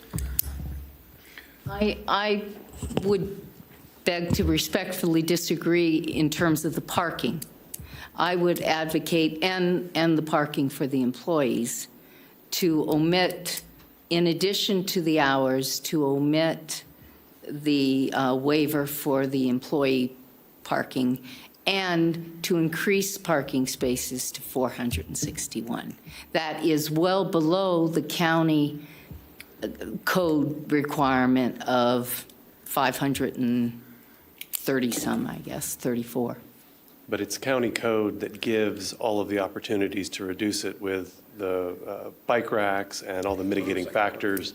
So I don't know that we are professional parking consultants, so I'm going to rely on the professionals and stand by what the report But the and the code concluded. The consultancy report concluded 461. Then they said if they are successful in all of the valet parking, all of the incentives for public transportation, that you might be able to get this down. I think that is too tenuous, given the realities of Incline Village.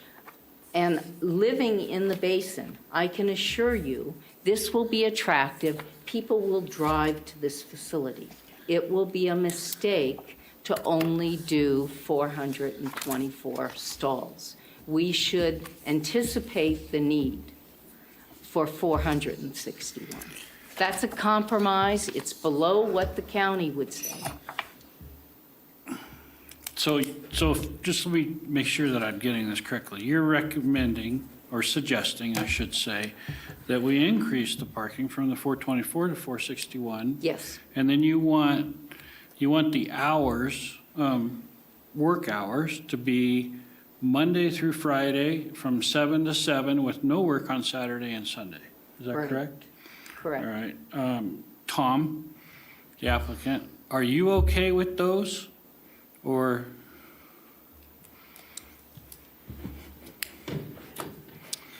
Tom Jacobson, applicant, thank you for the opportunity to address those two questions. I don't want to increase the parking. We are not wanting to drive people with cars. We are incentivized to not build parking because if we build the parking, it causes more traffic. We're spending the money to, instead of building parking, we're doing it through transportation. By the way, I sit on the TMA. I am a service of the public right now. I was at a board hearing today, and it's all about getting rid of cars and getting people into transportation. The only way we can do that is to make it more convenient, that it's easier to ride a bus, so to speak, than it is to ride it. I don't disagree with your statement that people are going to want to leave. We expect people are going to want to leave, and people are going to get here by cars because that's what's happening. But we're going to do everything we can to encourage them to not use their car. So by building more parking, it means that we'll have more ability to have more cars come. Now, I'm sorry, go ahead. You have a question? So I would ask you to not increase the parking. It also, I believe, it's going to require me to go back to the TRPA to get that amended. I could be mistaken on that, but I'm pretty certain if I change the number of parking stalls that I would have to. I don't know for sure, but we were conditioned on our uses, and I think the number of parking was detailed in that refinement. So that's a pretty big deal to go back to the TRPA. I don't know. Maybe somebody can answer the question for me. I do not know that. Okay. What about? And then on the work hours, please. On the work hours, there's a lot of work. We accepted it on grading because grading is a very noisy and very offensive thing. It's dusty, it's loud, big machines, all those type of things. There's a lot of construction that can happen with nobody even knowing about it. So once a building is contained, it allows us to do much more construction that won't be offensive to the community. It doesn't need. We can maybe talk about limitations on peak periods. I don't believe we'd want to work on the 4th of July anyway, for example, but we could limit the number of days on holidays or things like that. But I would recommend we stay with the standard. And I'm not here to direct it. I'm just saying that's what our recommendation is. Construction inside of a building is different than big excavation. Okay, and then what about the free employee parking spots that you're suggesting? Thank you. Most of our employees are going to work there. Will they have cars? Absolutely. Some will, some won't. Once again, we're going to encourage our employees to utilize the system that is going to connect us to our clubs. As you mentioned, we have a beach club. We also have a ski club that's associated with this. Could we have parking dedicated for the employees? Sure. I think that's an acceptable thing. Okay. Go ahead. I need to respond to this on the parking spaces. What I hear the applicant saying is that, yes, you'll reduce the parking spaces will be reduced, but you're not addressing the overflow that you will likely see into the neighborhoods. We don't know And that. that, I get it, but we can't predict the future. but that is why you have, that is why you have a county code that suggests it should be 534. That's why you have the county code. And what I would suggest is that, okay, you look at the parking study. I think it's on page 241, I guess, or whatever. No, not that one. The parking study, which says they would recommend the county code adjusted for time of day and a 5% cushion down to 461. Now, the applicant can say they don't want to do that. I read through the TRPA conditions, and I did not see a condition with respect to number of parking spaces in what they have in their conditions, and that was in one of these exhibits here. Well, let's ask Chris. Let's see what Chris's suggestion is. I think at the beginning, he said that he was okay with waiving it down to 424. What is your, or bringing it down to 424, I should say. What is your opinion, Chris? You're the one that's involved in all of this. You know it front hand. Chris Brown's at Washoe County Planning. So the parking study, so county code does require 537. Parking study with all these inclusions says that 461 spaces is adequate. And then it goes on to say that with the impact of valet, the implementation of it, and additional items, they could drop it down and still be adequate at 414. That's what the parking analysis says. The applicants are requesting to reduce it to 424. As for this specific request, so I did talk to TRPA earlier today. This would have to go back to TRPA with this kind of change. Whether it goes back to the governing board or not, that was not provided to me. So it could be anywhere from an administrative review to the full-blown thing. So the 424 would have to go back to TRP? No. So the approval that was granted was based off the 424. Okay, so they approved it at 424. If we change it, then he has to go back to TRPA. All that was shared for me was that it would likely have to go back, but it does not, they did not provide a specific avenue of whether it's going to be administrative or if it's going to be a governing board or anything above and beyond. Okay. And I don't really want to talk on behalf of CRPA too much. No, I get it. Okay. So, But there's also, sorry, Peter Gishon for the record, there's also a statement in your staff report that said there are 424 dedicated stalls which can fit upwards of 461 vehicles. And that's based off of the implementation or the proper and effective implementation of the valet plan. so there already is 460. Well, my concern is that if the valet plan does not push through, then you've already done your construction. So the time to deal with this is before you have dug your holes and you can't go back. I get it. I understand, but I think we should rely on the county expertise and go with their suggestion. And if it's not enough, then it's up to the applicant to tear something down and build more if he needs to. I mean, put it back on him. I'm not trying to be rude, and no disrespect intended, but this is what we have in front of us, and instead of making him go back to TRPA, let's just go with what we got. He's good with the hours.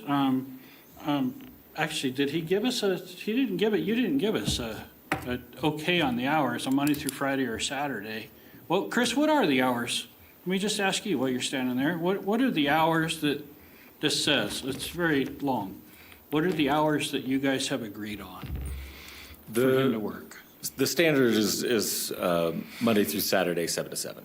7 to 7. And is that's just for dirt work, or is that for? That's any type of construction. So dirt work, so the dirt work has specific conditions already. So the condition of operations for now would not be part of the grade work. Okay. And I'm sorry, it's the current condition is memorialized by TRPA's permit. So I believe it's actually 8 to 6:30 currently. Monday through Friday? Monday through, I don't have it in front of me. Saturday, Monday through Saturday. So if that changes, then he has to go back to TRPA, right, to get that changed? So I didn't ask them about that specific one. I only talked about the parking. So I do not know the answer to that question. I would assume it's a change in permit. So. I have the condition for TRPA was 8. 8 to 6:30. 8 to 6:30. Yep. With no days given in their condition. They did not mention days. Is that true? I'd have to go back and look through the TRPA. That was Exhibit L, I think. Can you look real quick, please? While we're looking, could council maybe weigh in? How do we move this forward? Do we vote on each of these proposed conditions? Because we're not going to get unanimity here. We're pretty close. The motion is going to have to be brought as, for instance, his proposal is move to approve with the conditions of approval as stated in Exhibit A. You're going to have to add in, including the following amendments, and list the amendments that you're making to the conditions. Which at this point, it appears that planning has presented a amendment to the IVGID condition 8D. And planning also presented a amendment to planning condition 1C. So those were presented by Chris. Right. And then there were the discussions of the hours of operation, which is planning condition 1I, and the discussion of the amendment to planning condition 1T, which was the employee parking. So that's where the discussion has led so far. And do you have the number of parking spaces? That would.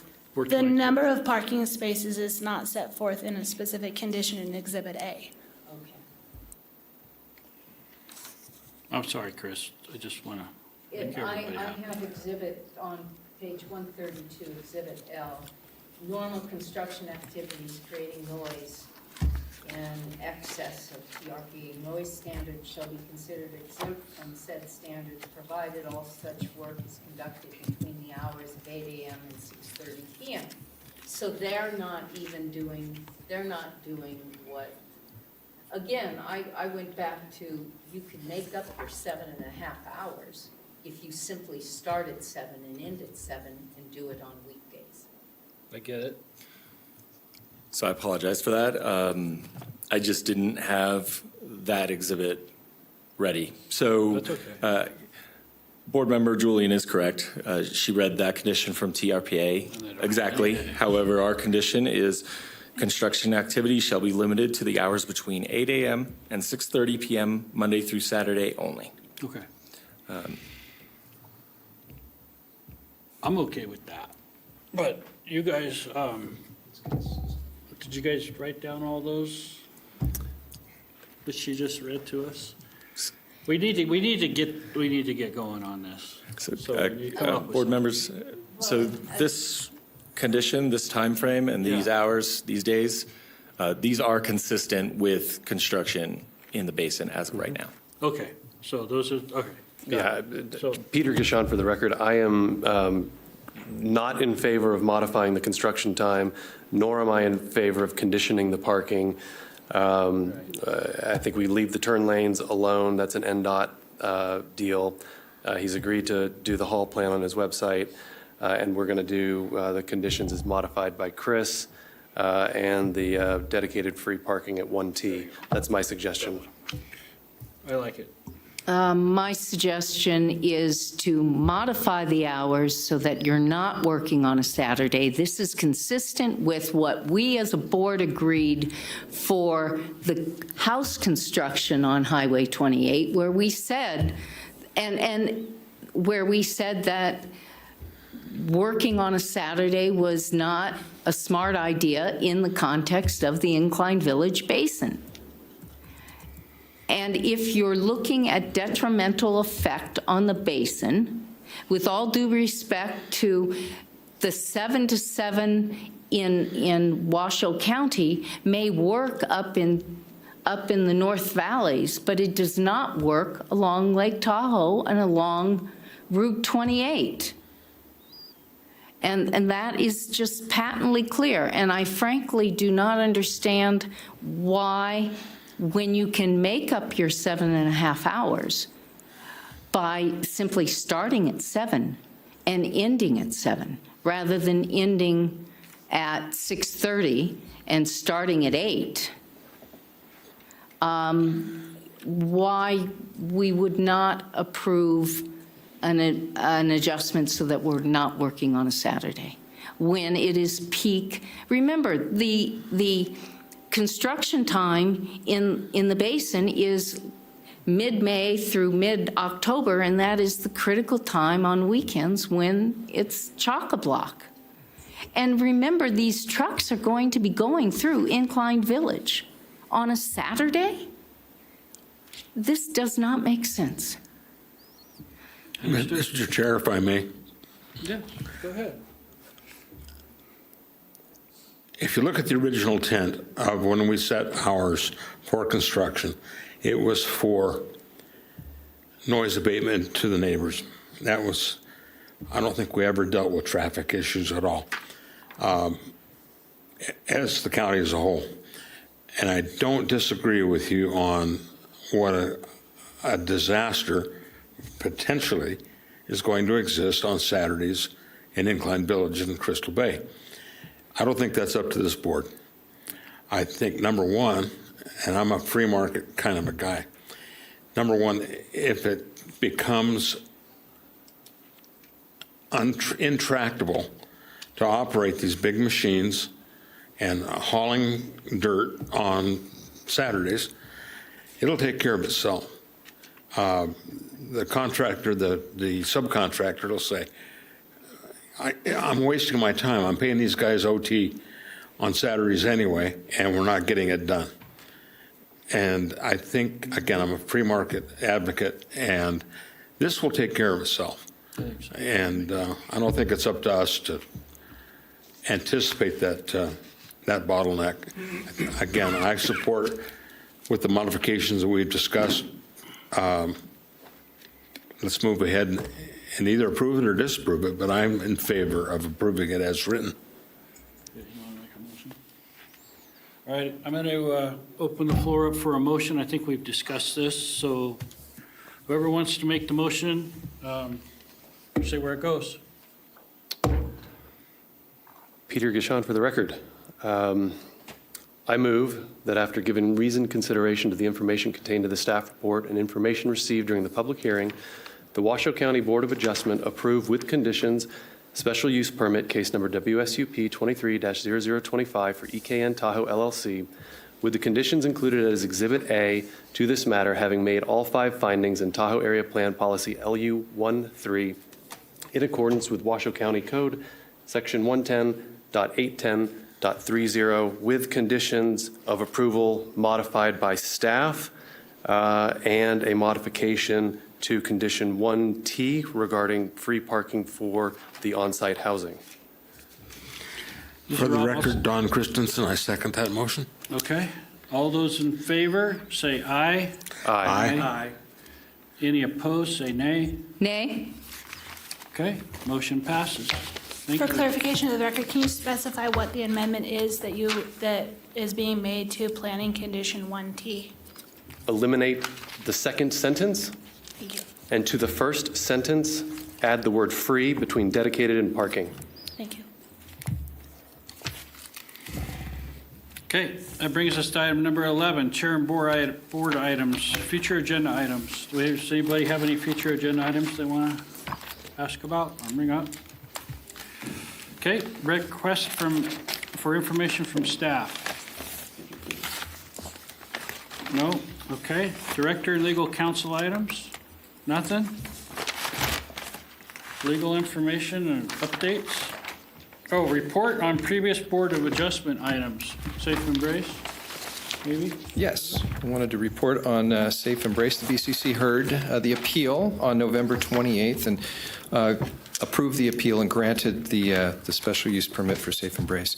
And then on this coming Tuesday, December the 12th, the board will be hearing a code amendment. This is the code amendment that's associated with the Envision Washoe 2040. This didn't come before this board, but it is big enough that we should probably give you all a heads up that the board has, in fact, they have adopted the Envision Washoe Master Plan amendment. That's the big comprehensive master plan change.